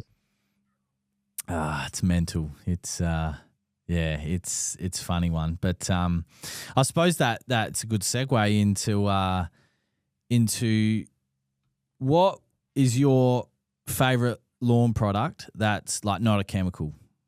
So you could only use one, and it's the only product that you can use. It can be from your range or a product that you've used in the past that you don't sell or whatever. But just one product. I think just a straight up NPK. You know what I mean? Yeah. Very balanced nutrients. Hence why I called one of my products Balance. But something that's going to give you as many nutrients as it can in one product, and you get your best bang for your buck, really. Because a lot of those products have a bit of kelp and stuff in them too, so they all blend a bit of everything. Probably that. I wouldn't go for a granular fert. I'd probably go liquid fert. It's more golf course days, which gives me that. I just love liquids on the golf course, fert and greens with liquids. You just get that instant visual result within the first 24 hours, and you can control your inputs a bit more. You don't have as much leaching, you know what I mean? Yeah. When it comes granulars, if you get a real hectic either summer and it's really hot, or you get a lot of rain, you lose a lot of your fert, leaches out into areas you don't want it to. So you got a lot more control with liquids. So I'd say, probably a liquid fert. Yeah, for sure. Would be my go-to. And it's valid. Wetting agent for me. If I could only use one product, it's a wetting agent. Yeah, that was the first, and I think it sits closer to me because it's the first product that I really did some research on. And it was like, and the easiest way that I explain it to people, because that you say to someone, is your lawn hydrophobic? And someone that's not in this space has no idea what that means. But something I can almost guarantee they do know is when you pour a whole bunch of water into the garden bed and just sits there. Right? Yep. So that's the example that I use. And there's wetters out there with kelp in it, but I'm, Lawnhub specific, so I'm only going to use our wetter. You've got me there. I'd almost say, wetter be close to me for it too. thinking about that. Like just the benefits it has, and like obviously if you're in a real dry climate and you do manage to get some rainfall, or you are fortunate enough to get some irrigation onto it, you're just going to use that water, much more efficiently. So much more efficiently. And you find you'll even get a green up too when you put a wetter out and then put your water out too. Like it'll naturally, because it's soaking it so much more evenly. Like you just put water out and you can see that afternoon, like, oh, the lawn's got a bit of a shine to it now, and it's like slightly taking up some different nutrients. So yeah, it's true. It's one of those interesting products, which I mean, on the golf course, that's probably our most used product that we had. It's honestly one that's something over the past two seasons that we've put a lot of effort into marketing, talking about, educating, and making fun, and it leapfrogged as our second best liquid from our range, minus NSFW, because that's a herb, you know what I mean, like it's our liquid, but it's not a liquid fertilizer as such. And that was really surprising for us because obviously we talk about it a lot, and then with the introduction of Escort, and that mixes really well with Roots. So wet Roots and Escort as a combination in a tank mix is it's taken lawns that, because Escort's a microbe product, and we've learned. To ask you what's Escort. So it's a microbe product, and something that I was not very familiar with, to be honest. And so we don't make Escort on site here. We just don't have the facilities to make the microbes. And speaking to the people that make it for us, they're very passionate about it. That's all they do. It's like you're listening to someone. They're speaking a different language, but the passion. Like it's like you're talking about the cache, like the cache from here, and then turning carbon, and he was like just doing all this. He's got all these graphs in his PowerPoint presentation, and it was fantastic. But you'd agree, but microbes are one of those products that don't give you a result in 24 hours. It's time. No, it's you consistency. Don't see it's time. A couple of seasons. No, not a couple of seasons. In a season, you'll see a big difference, but it'll be more that you get so much more out of your current soil. Yes. Which is the big win, you know what I mean? It's even going to help with thatch problems, breaking down your thatch. There's microbes in the soil already. Yes. But a lot of soils are very low on CEC and even cation exchange capacity. That's the word. That's the word that they were getting excited about. Yeah. Yeah. They love it. They absolutely love it. Yeah. I've watched a few video essays on that stuff. I'm a nerd. Man. So do I. And that's it. Honestly, I never read anything at school. I just hated it. Hate's a strong word, but school wasn't for me. The learning environment wasn't for me. But you listen to these blokes talk and women. They're so passionate. Whereas a school teacher, it's a job. It's and it's a job for these people as well. But when they're getting excited about terms and phrases that you shouldn't get excited about. But if they're getting excited about it, then okay, these guys care. They're legit. I love it. So that introduction of that product, we've had it's very much in line with wetting agents. People go, oh, it's snake oil, doesn't work. But we've sold that combination, a few discount codes. You put it together, and after that third or fourth use, and really seeing and comparing it to same time last year where they might have had a troubled area, and obviously with the added there of the kelp and obviously the wetting agent with it, lawns are transforming, and it's been really exciting. It's got some humic and fulvic in it as well. Nice. Yeah, it's just, and it smells like Worcestershire sauce. It's great. Yep, I know that smell. It's a good one. And it smells like bum after a while. Yeah, after a while, yeah. But microbes are something that we've learned a lot here at Lawnhub over the past this season. Something that I know you've dabbled in for much longer than us, but it was sort of that product that we felt we were missing, and we were presented with an opportunity. It's sort of like you sit around a table, you say something, Google listens, then it sends a message out, and then you get a phone call from someone, and boom, here you are. So it's wild. Better be careful how loud we say that. Isn't that right, Dylan? Yeah.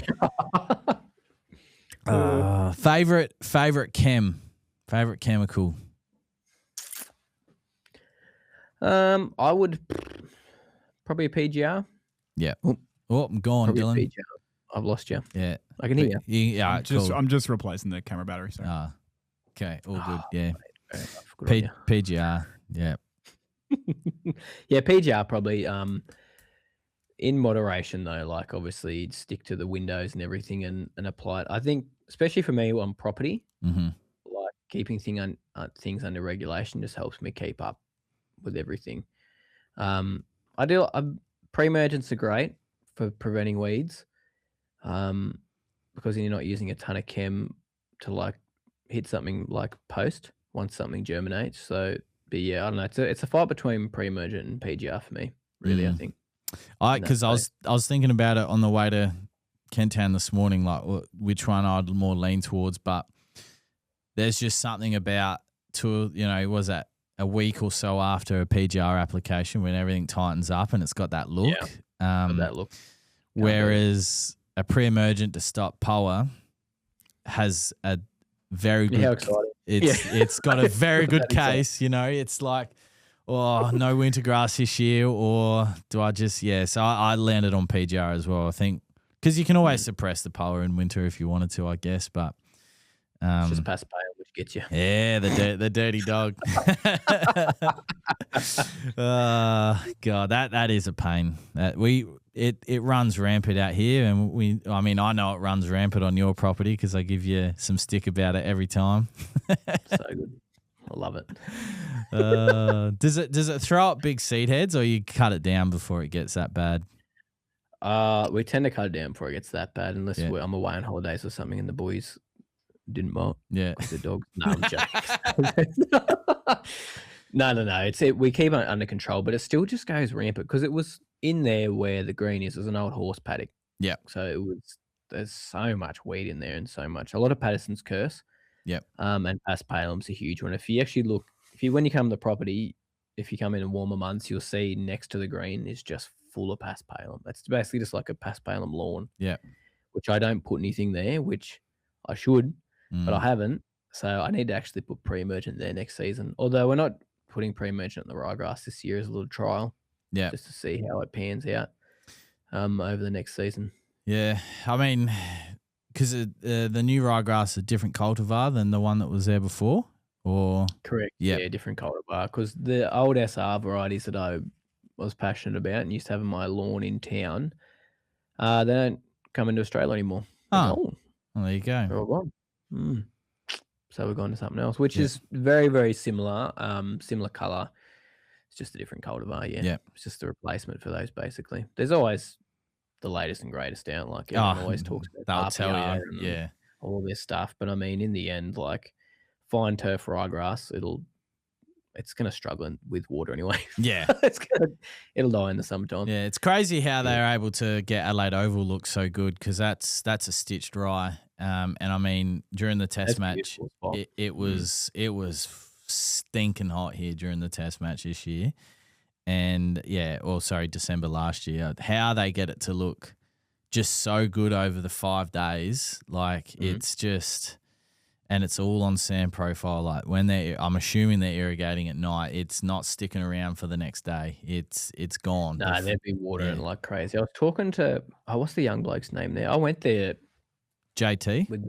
JT. Yeah, he's such a nice fella. He is really is. I had a chat with him, and he was telling me about. I forget how much they water, but it was a lot. But they've trained their root system pretty insanely deep, so it handles a lot of it. But ryegrass is a funny one. It takes most of its nutrients and water up in that first 2 to 3 centimeters, which is why a lot of people talk about if you start using PGRs on ryegrass, it can be an issue because it will starve it of nutrients, water, and it can actually struggle a lot more. You can use it with it like I have before, but it'll struggle even more in those extreme seasons too because it takes all its nutrients up there. And obviously your pre-emergent actual like barrier sits there, you know what I mean? Yeah, it's interesting. I mean, it makes sense because it's just, and I mean, ryegrass is so hungry.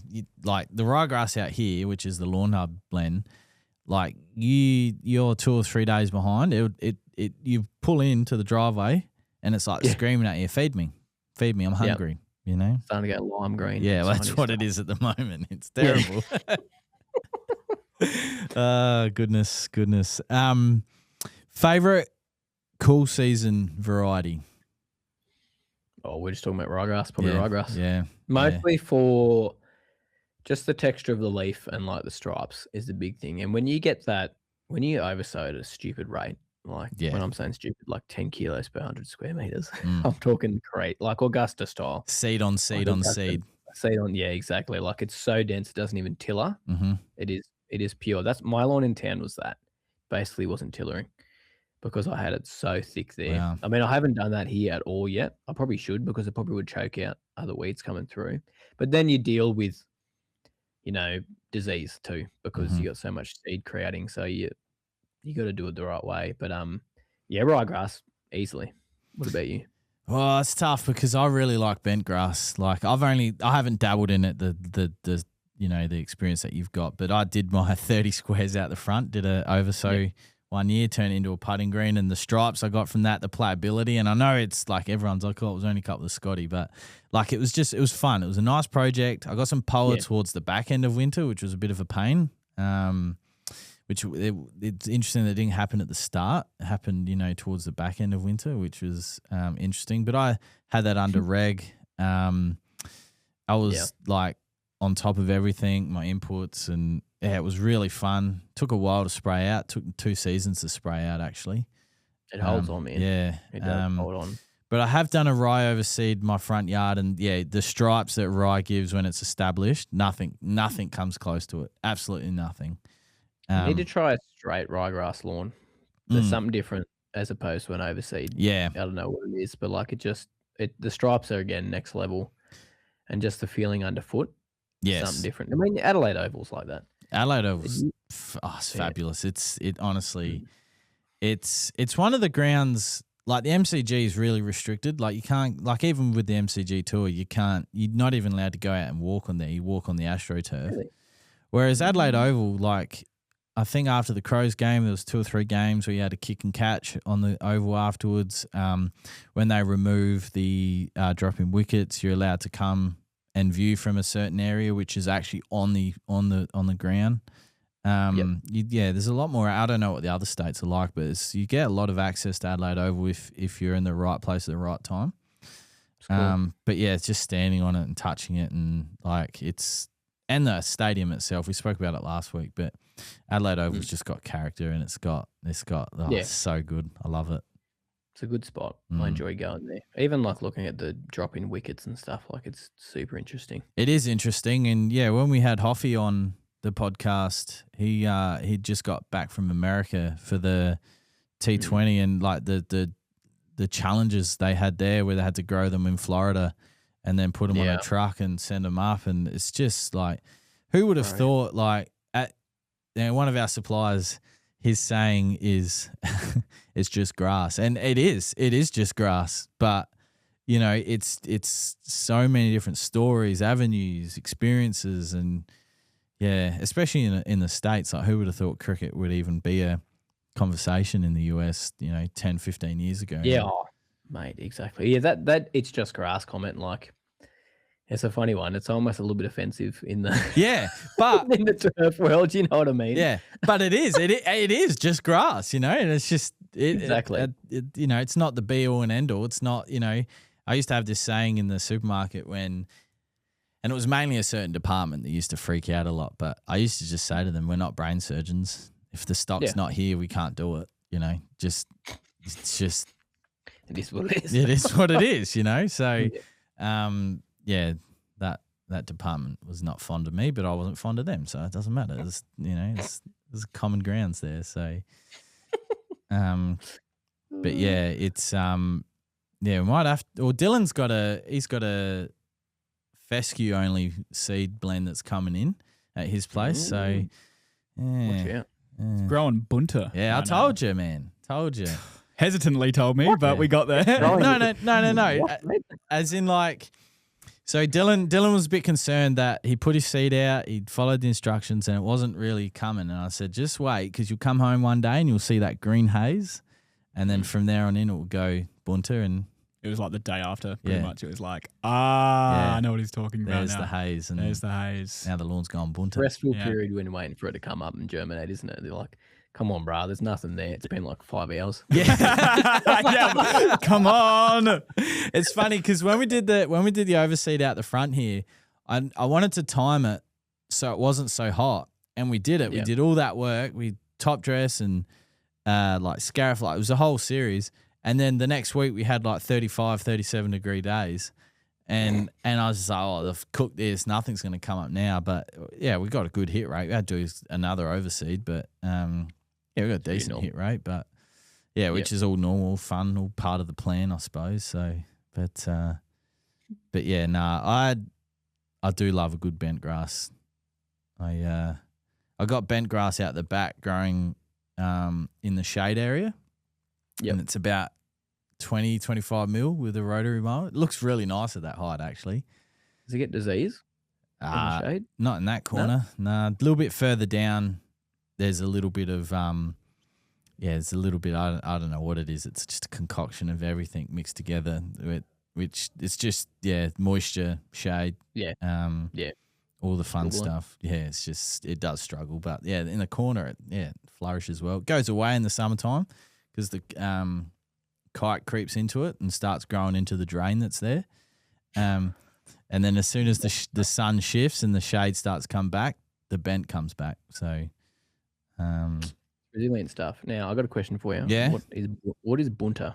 Oh, bunter. Bunter is like crazy. It's growing crazy. Yeah. Is that a South Australian term? Maybe. Yeah, bunter must be a South Australian. I've never heard bunter before. That's crazy. I saw someone made a comment about plant and plant too, which is funny. You guys then saying plant. Where does that even come from? Plant. Weird South Australian. Adam Plant. Ben Plant. I don't know. It's plant for us. It's plant. Plant. Plant sounds very American. Plant. I don't know. There is, like, we talk about it in America, the states all have accents, right?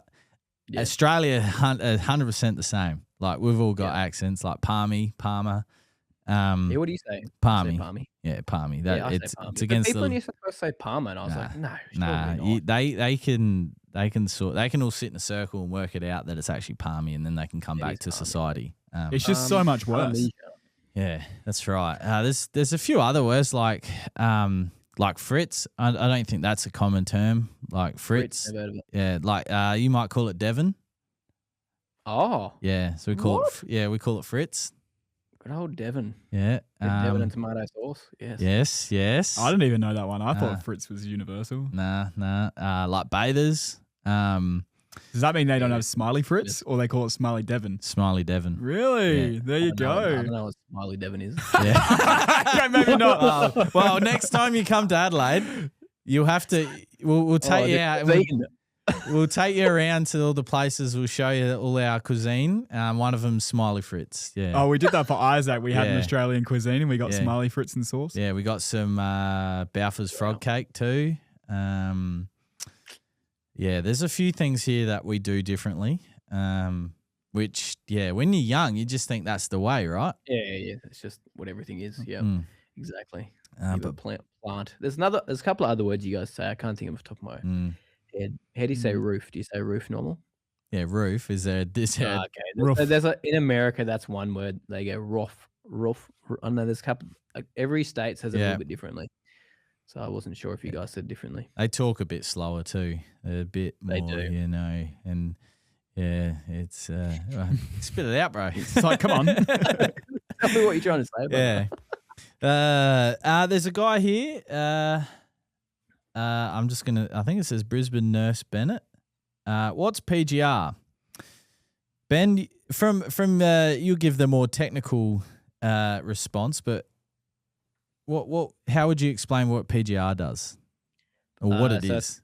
It's a plant growth regulator, which means it's just regulating the growth of your lawn. So used in the warmer months or the cooler months if you've got a cool season grass to help regulate your lawn growth. So instead of pushing a lot of energy into vertical growth, it'll actually slow down. So what's the actual term there's a term for how it works. Elongate. Normally It doesn't elongate the plant. Does the no. elongating it. That was on our whiteboard, but was the whiteboard PGR? I know this. I talk about this like every time I talk about PGRs. And with the reflection, was that PGR maybe? That I wrote it. The whiteboard. There's another sheet here for PGR, but it inhibits gibberellic acid. Yeah, that's one it. thing that it does. Yeah, so it stops the production. It doesn't stop, but it slows down gibberellic acid, which gibberellic acid is what helps put energy in the plant and help it grow. And like that is what helps elongate the cells in the plant too. So it actually minimizes that. So it basically it means instead of cutting twice a week, you can go back to almost once a fortnight when you get on a plant growth regulator program. So it just means you can mow less regularly. It'll put more energy into sideways growth. It's not going to help it move sideways quicker. It just helps it get a bit denser, helps it tiller more. So if you've got a single plant blade, it'll help it actually shoot out from one plant and tiller more and make your lawn look a lot thicker. So that's why we love it, is because it gives you that dense turf, slows your lawn down. So you can still mow as much as you did before, I guess, if you want to, which is what I used to do anyway. But you always just get a cleaner cut because you're not taking off a ton of grass, which is, But you have to learn about plant growth regulators. Yes. Like you have to learn when it kicks out of like regulation. So the hotter it is, the quicker the product will run out. The cooler it is, the longer it'll last. So there's a lot of calculators online. Syngenta has one on their website that basically shows you how often you need to apply it, and it will actually go off the median temperatures and everything. And it's a process, but it's fun. It's super nerdy, but it's super nerdy. I always say the person that figured out the GDD calculator is one of the smartest human beings in the galaxy. Like, smart. Imagine like, and then you could go back even further, and then how was Trinexapac even? How was that even put together? Like where I'll chuck it on some grass and see what it does. Yeah, that's like it's. And I suppose that's companies like Syngenta that do stuff like that, right? They spend billions of dollars on products and research, and like the story about Acelepryn and chlorantraniliprole is just such an exciting. Like it's quite interesting in how they, which I don't know if you know how it was sort of found, but. I haven't heard the story, no. So from what I understand, it was these explorers were in the rainforest, and they were getting smashed with bugs all day. And then they sort of came around an area and they started chatting like, there's no bugs here, man. Like there's nothing. Really? So they took all these samples, and one of the samples was off the bark of a tree. And they found out that the tree was excreting this, this toxin or this, this form of chemical that was killing bugs and keeping it away from them. However, that was also harmful to mammals. So then they had to, sort of reverse it so it wasn't really toxic to mammals. And, and now as Acelepryn or chlorantraniliprole is in a state where it's non-scheduled, so you don't actually need PPE to apply it.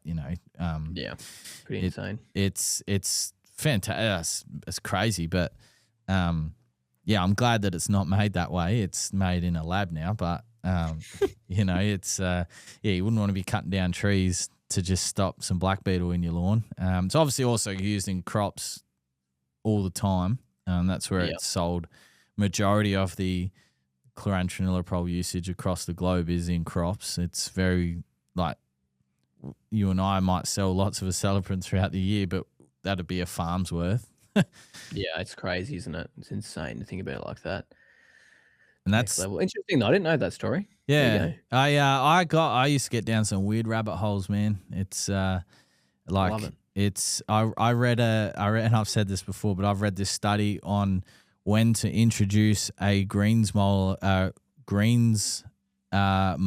from a solid roller to a slotted roller. One of those wheelie rollers they call them. I read a study on that, like when if you were to transition, what the benefits would be at different times. I was like, first of all, who has time to even think about, and you know what? I read it, but I don't remember what the answer was, and I was just.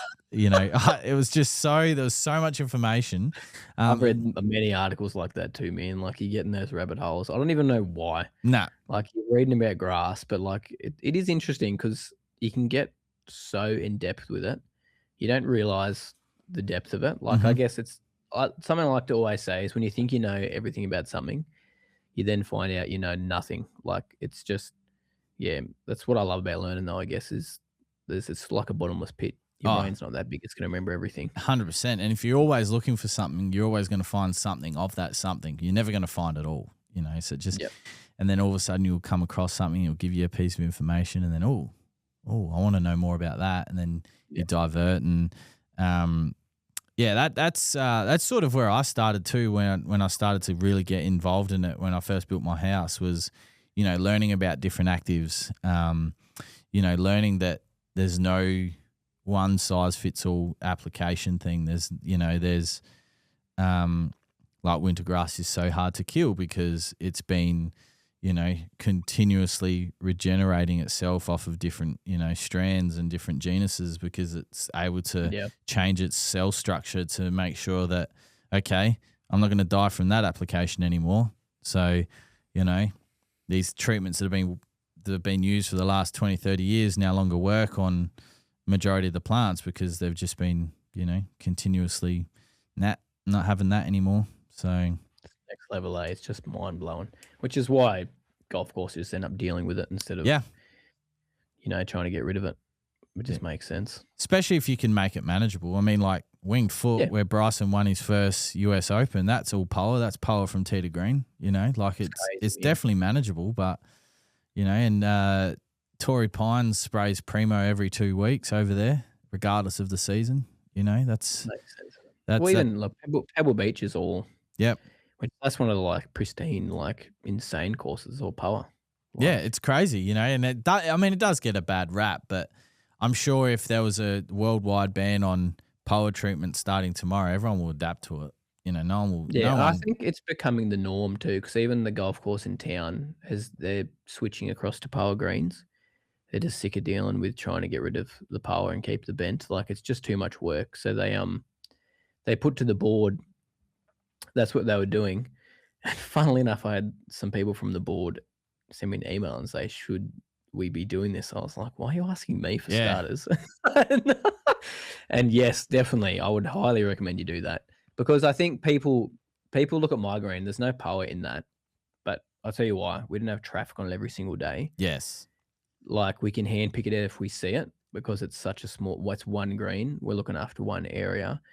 Like, and it's not getting play on it every single day. So most of the time that power just spreads when people walk from one area to the next, you know what I mean? It slowly takes over because power, wintergrass, produces so many seed heads per season. Like, it's like millions or something. Yeah, like it's one plant can produce, you know, tens of millions of seeds if it's allowed to. You know, it's mental. Yeah, it's just insane. It's one of those. Imagine if all like grass varieties were like that. That were able to just reproduce like that. I mean, I could argue that the common cooch we have growing in the garden bed here has, I don't know, it's off its head. It's grown bunter. New word, I'm going to use it. I love it. No, it's great. It's but yeah, the common cooch here, and even at Royal Adelaide, we had Nathan Bennett on the podcast. He's the super at Royal Adelaide here, and they just. Common cooch just has a place at Royal Adelaide now. They're sick of fighting it in the fairways and the rough. They just, you know, they regulate it just through the winter time as well. Mate. You know, keeps the power down as well, but it also helps the common cooch because obviously it's not as cold tolerant as the Santa Ana, although one would argue that they're both the same. They can be the same. Very, very not good in colder climates, but you know. I mean, you can get anything looking pretty good. Like I went to the lakes and they've got kike on their fairways. You know what I mean? Kike on there. They got some Santa Ana on the tees in a couple of different areas. It's different grass here and there, but the kike looks like cooch, like hybrid cooch because they've just regulated it so well with plant growth regulator. And then they're just so consistent with their mowing and they're just bang on with all their programs. Like it looks such a weird thing. Like you can tell it's kike, but it has that super, super dense, like fine look to cooch grass. It's just weird, but you can make anything. I mean, probably not buffalo. No. I don't think you can do that with buffalo. It's a different story, but it's just I just don't like it, and it has its place, but doesn't mean I have to like it. So that's all I got to say about buffalo. Oh, it definitely has its place, and I want to get some buff here for the fun of it. but I wouldn't choose as my first. No, it's just it doesn't look right when you don't look after it properly. At least with kike, if you don't look after it properly, it's still it still looks okay. But buffalo, like you say mean words to it and it gets upset and it changes color. Like, you know, it's not like Tiff Tough. You just walk past it and, you know, you might drop one bit of sweat and there's nitrogen in that. I'm growing. Sweet. Yeah. I mean, the one case I've seen buffalo go pretty well when it's common, like you can get like a common buff down at the south coast where we go on holidays. Yeah. He has a holiday house down there, in-laws. And buffalo, it's very resilient there. Okay. It's just adapted to that climate very, very well. And it's like it's not a cultivar that's been brought in from overseas, like it's just naturally growing there. And that's the one case I've seen it where like it's super, like it suits really, really well, handles the heat, handles the cold. It's got a thicker leaf on it, but it's different. It's interesting. That's the one time I've seen it look a little bit more Okay. like in place, if that makes sense. Still has an asterisk next to it. Still buffalo. Yeah, it does. You're still like, well. That's funny. All right. I've got a couple of Instagrams. Yeah, go for it, I can Dylan. punch I was them. going to say, because we've got some comments here. So No worries. But Dylan's going to read some here first. So you go first. So I got SW Bell 3. What's a great fine blade grass that's easy to maintain and can handle shade and stays green in winter? Yeah, we're looking at fine fescues at that point. What's a grass that can do it all? Well, it's not going to do it all, but it's going to tolerate it probably the best. Yeah, it's the sun and shade blend mix that Dylan has at his house, I think. You can get that from the Aussie Lawns. Mm-hmm. Yeah, I think and stuff, yeah. But it's not ever going to be perfect. It's not going to be that Instagram photo worthy. It's a tough one. And we would never recommend artificial lawn. So no, that is the devil. So yeah, probably look at something that's going to be sun and like a shade mix blend with lots of fine fescues and something that's where and the beauty of multiple blends is if one doesn't work, the other two or three might, and vice versa. So something will take over eventually. Yep. Cool. That's great advice, mate. Thank you, sir. Not bad. Not bad. Julian Vella asks, when is the best time to apply? And that's it. I'm going to assume that's PGR. Yeah. PGR perhaps. If you have a warm season grass in the growing season, so anywhere from sort of, in our climate, from November onwards, we can start applying it after Reno and it's starting to grow nicely. But if you've got a cool season grass, I mean, in theory, you could apply it all year round. But if it's we've got PGR on our bent grass right now, so you can do it. You can definitely do it. Cool season, I'd say for cool season, the window's a lot more larger. But if you're in a, like we were saying before, you get a real short window if you've got, Sir Grange in a somewhat dodgy climate. Our sort of climate, Cooch and Cockoo and that, you do have a window, but cool season window, you have much greater window. So whatever the growing season is for the lawn, for the warm season lawn in your area, otherwise cool season, when it's not it's not stinking off. Easiest way to know is just when you notice you just need to mow all the time. You're like, right, let's start using PGR. That's the easiest thing. Yeah, you mow more than once. You feel like you need to mow more than once a week. It's normally a telltale sign. Sorry. Phone was gone. Bunter. Word of the day. That there you go, Ben. That'll be a challenge for you in your podcast next week. How many times you put the TV on. I don't know what you've clicked. You're a bit challenged there, mate. Yeah. We're watching, how's that? What is going on? We'll put that on. There's a flower. In your podcast next week, Ben, you got to try and drop the word bunter as many times as possible. Done. Easy. I've got one more, Graham. One more, yep. Alex Duds 93 asks, post lawn top dress, does it matter if you mow first or fertilize first? Kikuyu lawn. It's a good question. I mean, for me, you'd either fertilize before the reno or at the time of reno. So then your next course of action would be a mow, in my opinion. That's what I would do. But if you haven't fertilized, then I'd still mow and then fertilize, because if your lawn needs a cut, then you may as well mow it and then fertilize. What was the question? half zoned out. It's getting to that time. The brain's going bunter. It was post-lawn top dress. Does it matter if you mow first or fertilize first with Kikuyu lawn? I mean, that's like one of those questions people get stuck on a lot is timing of do I do it before after mow, before sand, after sand. Like, just put it out when it's convenient for you. In all honesty, you'll get better results if you do it at the time of doing the reno, obviously. But like, don't stress if you put the fert out after you've mowed. Like, seriously, I think people get stuck up on timing a lot. I mean, there's timing obviously for when to put things out, but when it comes to like, is it going to be before or after this certain application? Don't stress too much about it. Mm. Yes. Brandy from Down Under says, now this is a weird crossover episode. Nah, what are you talking about? It's great. Daniel Pittman says hello. He's jelly. Jelly? Yeah. Daniel. I could have some jelly. Yeah. Too much dirty bird for me. I'm full. I probably won't eat dinner now. That is You've fair, done right? well. You've done well. Yeah. Then there's some comments here from Venjum. Yeah. So Devon and Fritz. It's different. No, it's not.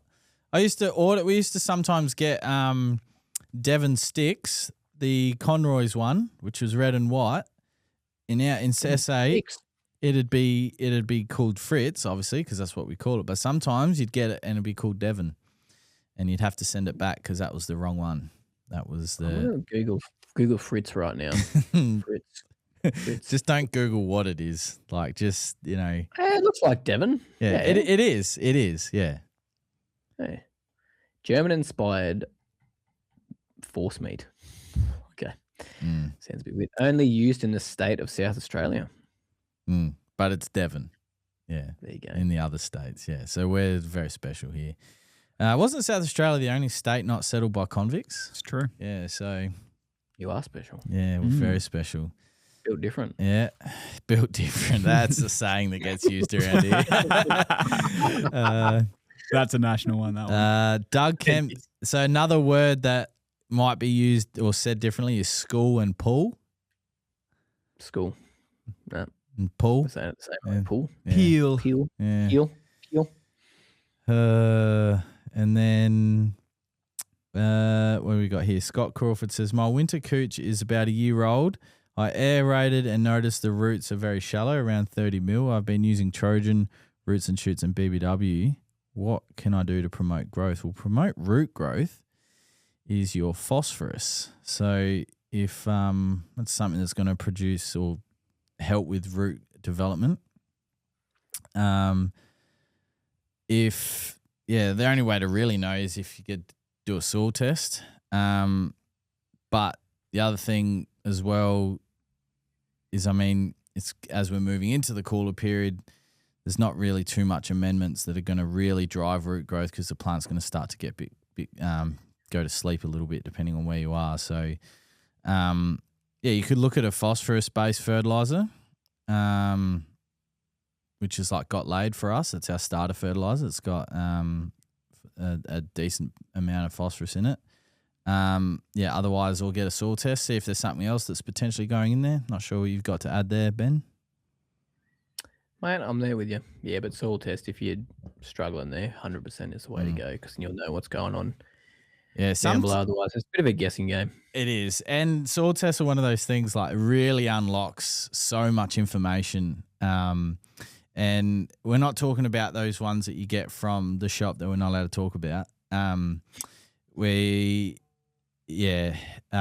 sort of give you a pH sort of thing, and pH is an indicator potentially of something, but the pH isn't the be all and end all. You speak to agronomists, and they'll talk about how to manage different pH soils rather than lower it or raise it. So, agronomists again, they're some people that are like they love what they do. That's their life. Passionate.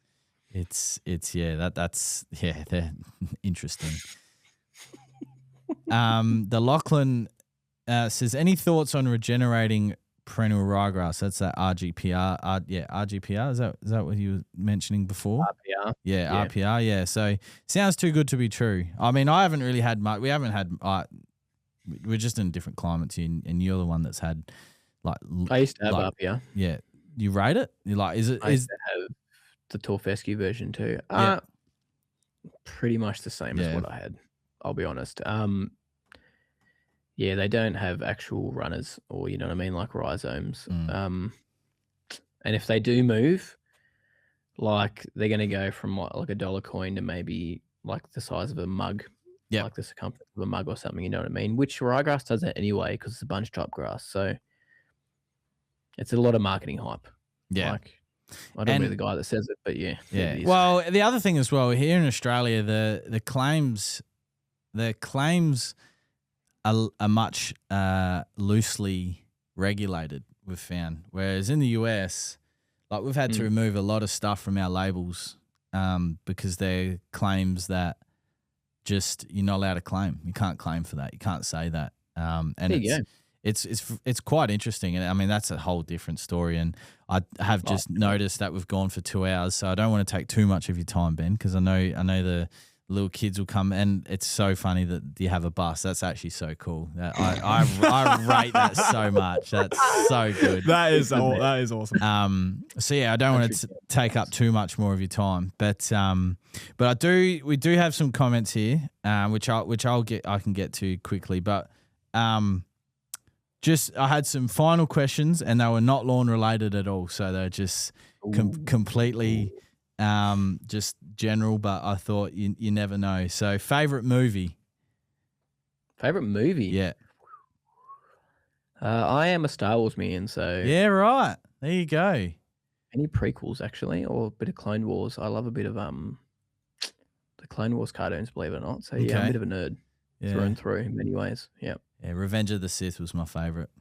It is a banger. Yeah, that because when you're a kid, like I never watched the first Star Wars. I started with Phantom Menace, and I just thought that's where Star Wars sort of like that. That's you don't know anything before that, and then like as you grow up, you start to hear about Darth Vader, and then you work out that it is Anakin the whole time, and it's like what?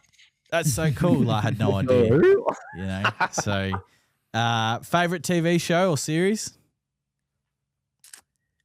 Oh, that's a hard one.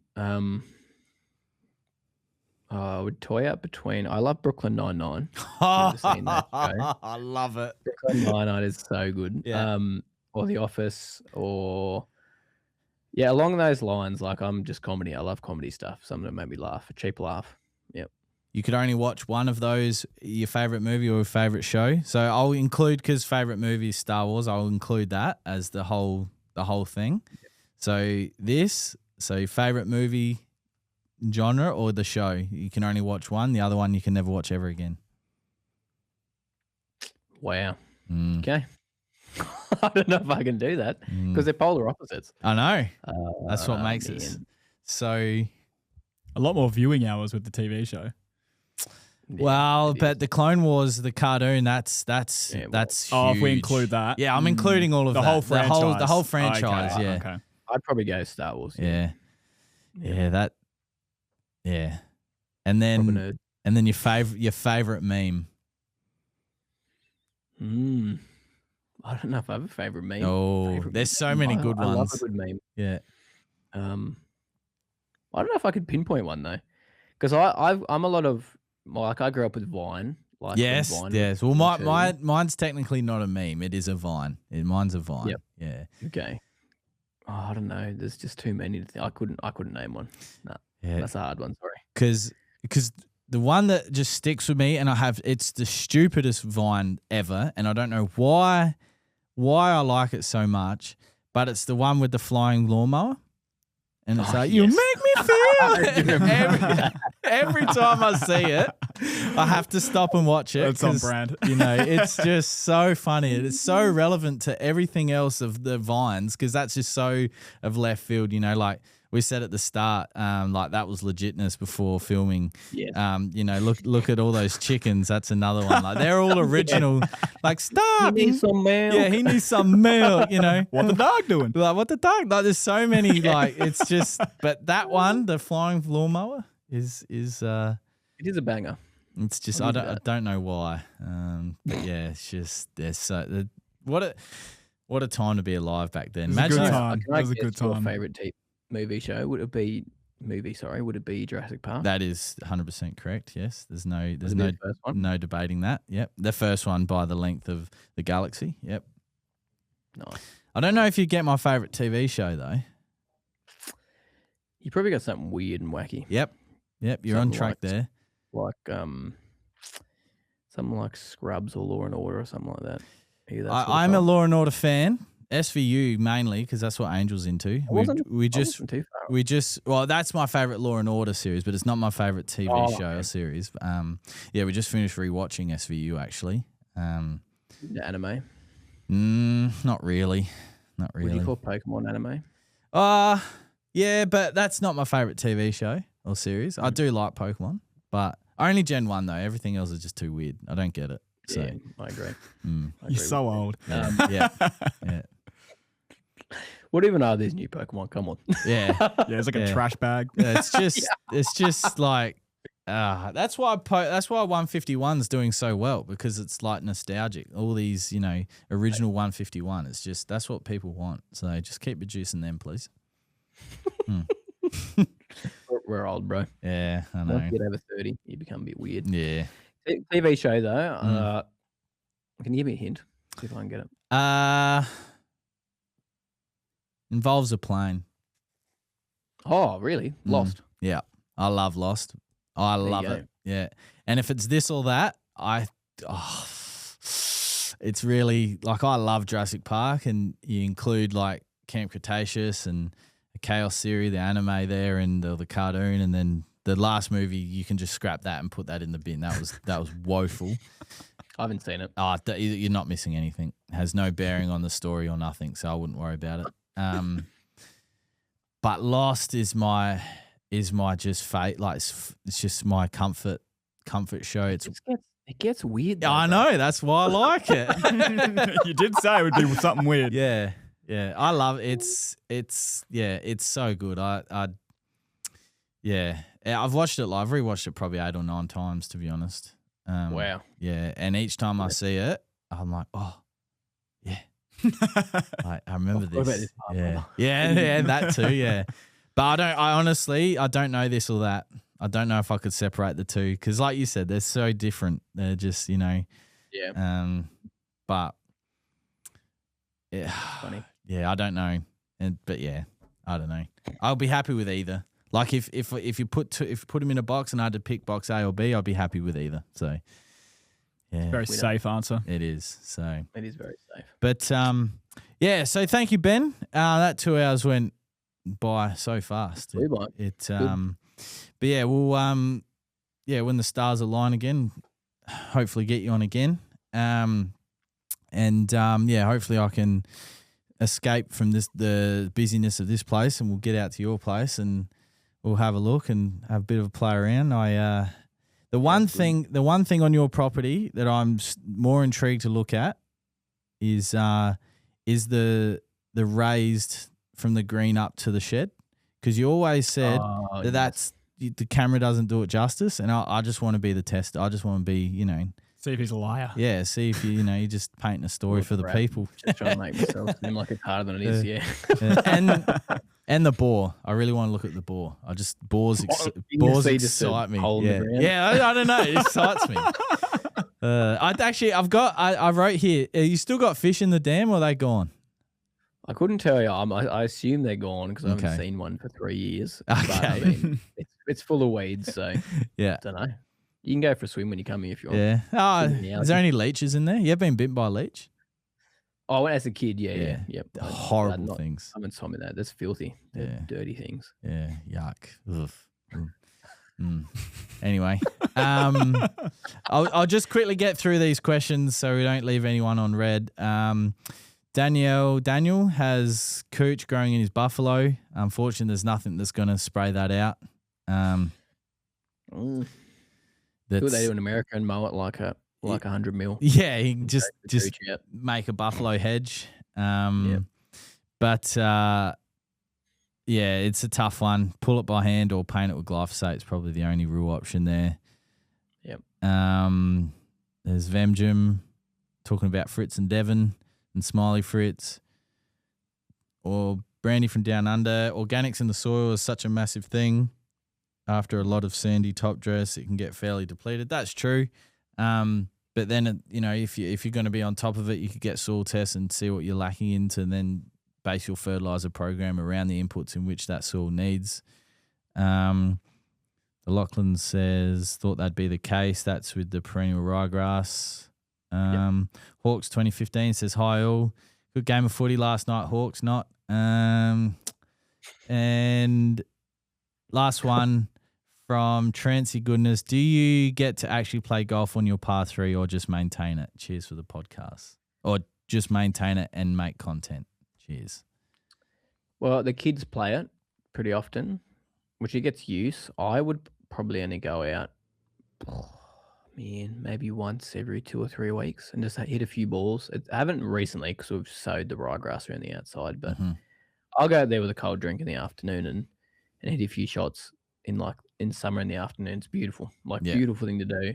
But I don't play much golf anymore, more just because we moved to a property and you're just always maintaining. You're always doing something. So I don't have time to go out for 3 or 4 hours and hit a golf ball. I'd love to do it.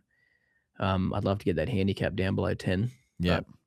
It ain't happening, I don't think. No. Yeah. I had my first round in months, a few weeks ago, and it wasn't good at all. So I'm hoping to redeem. What's your handicap? Are you like a 4? No, it was down quite low.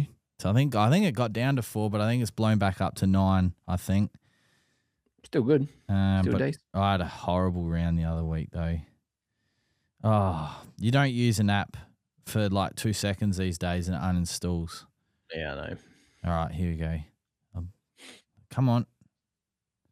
You can do it. There we go. Golf Australia loading. 9.4. 9.4. No, that's not too bad. Not too bad. But I had I had 24 points last time I played golf. So yeah, not good. Not good at all. Terrible. Did you get out much? It's Angel works Saturday morning, so it's a bit hard. And to be honest, at the end of the week, I'm knackered, and I do like a good sleep in. I'm known for a good sleep in. But no, I like to play as often as I can because I play with my old man. So, and he's always he's a bucket of fun on the golf course. We just rip each other for 4 hours, and his dad. So my pa, who's no longer with us, he loved golf, and towards the end of his golfing career, he was unstable, so he'd like duff it and like the legs come through. Yeah. So my pa's name was called Trevor. So when Dad sometimes would do it, and we call it a Trevor shot, and it's just like bit of banter back and forth, and Trevor shot. So there's often a statistic like how many Trevor shots we did at the end of the day. Like it's just fun. It's just 4 hours that you're not worried about anything other than gonna go try find a golf ball. And the other 2 ball that we play with was where they're father and son as well. So the banter off them too, and then it's just banter the whole time, and it is fun. But yes, come like Friday afternoon, I'm knackered usually. So fair. It's a commitment getting out on the golf course. Yeah, but I always feel good afterwards, and it's always a good time out there with the old man. So cool. All right, thanks, Ben. Thank you to everyone that tuned in. I've just noticed that our viewership's gone through the roof, and that's because this is the time that we normally come on, but unfortunately it was an earlier podcast today because of the way everything had to be. But you can definitely rewatch this. This will be uploaded. The live will be uploaded straight away. The live will just be straight away on the channels. Otherwise, early next week. Yeah, early next week will be the edited version. Make it. I don't really know what you do, Dylan, but you put a nice title on it. Make it nice and pretty. Yeah. Better quality than the stream. What a man. Yeah, he works hard. Young Dylan. So, but yeah, that's it. So thanks, guys, for tuning in. I know a lot of you have just tuned in, but this can be rewatched straight away. Otherwise, we'll see you next week. That'll be my last podcast for a while, and then I'll go on holidays. So. Yeah, we might have to see Dylan's face and Clint's face because Clint's anyway, we'll work all that out. There will be some form of podcast going forward during June. So, yeah. All right. All right. No worries. No worries. See you later.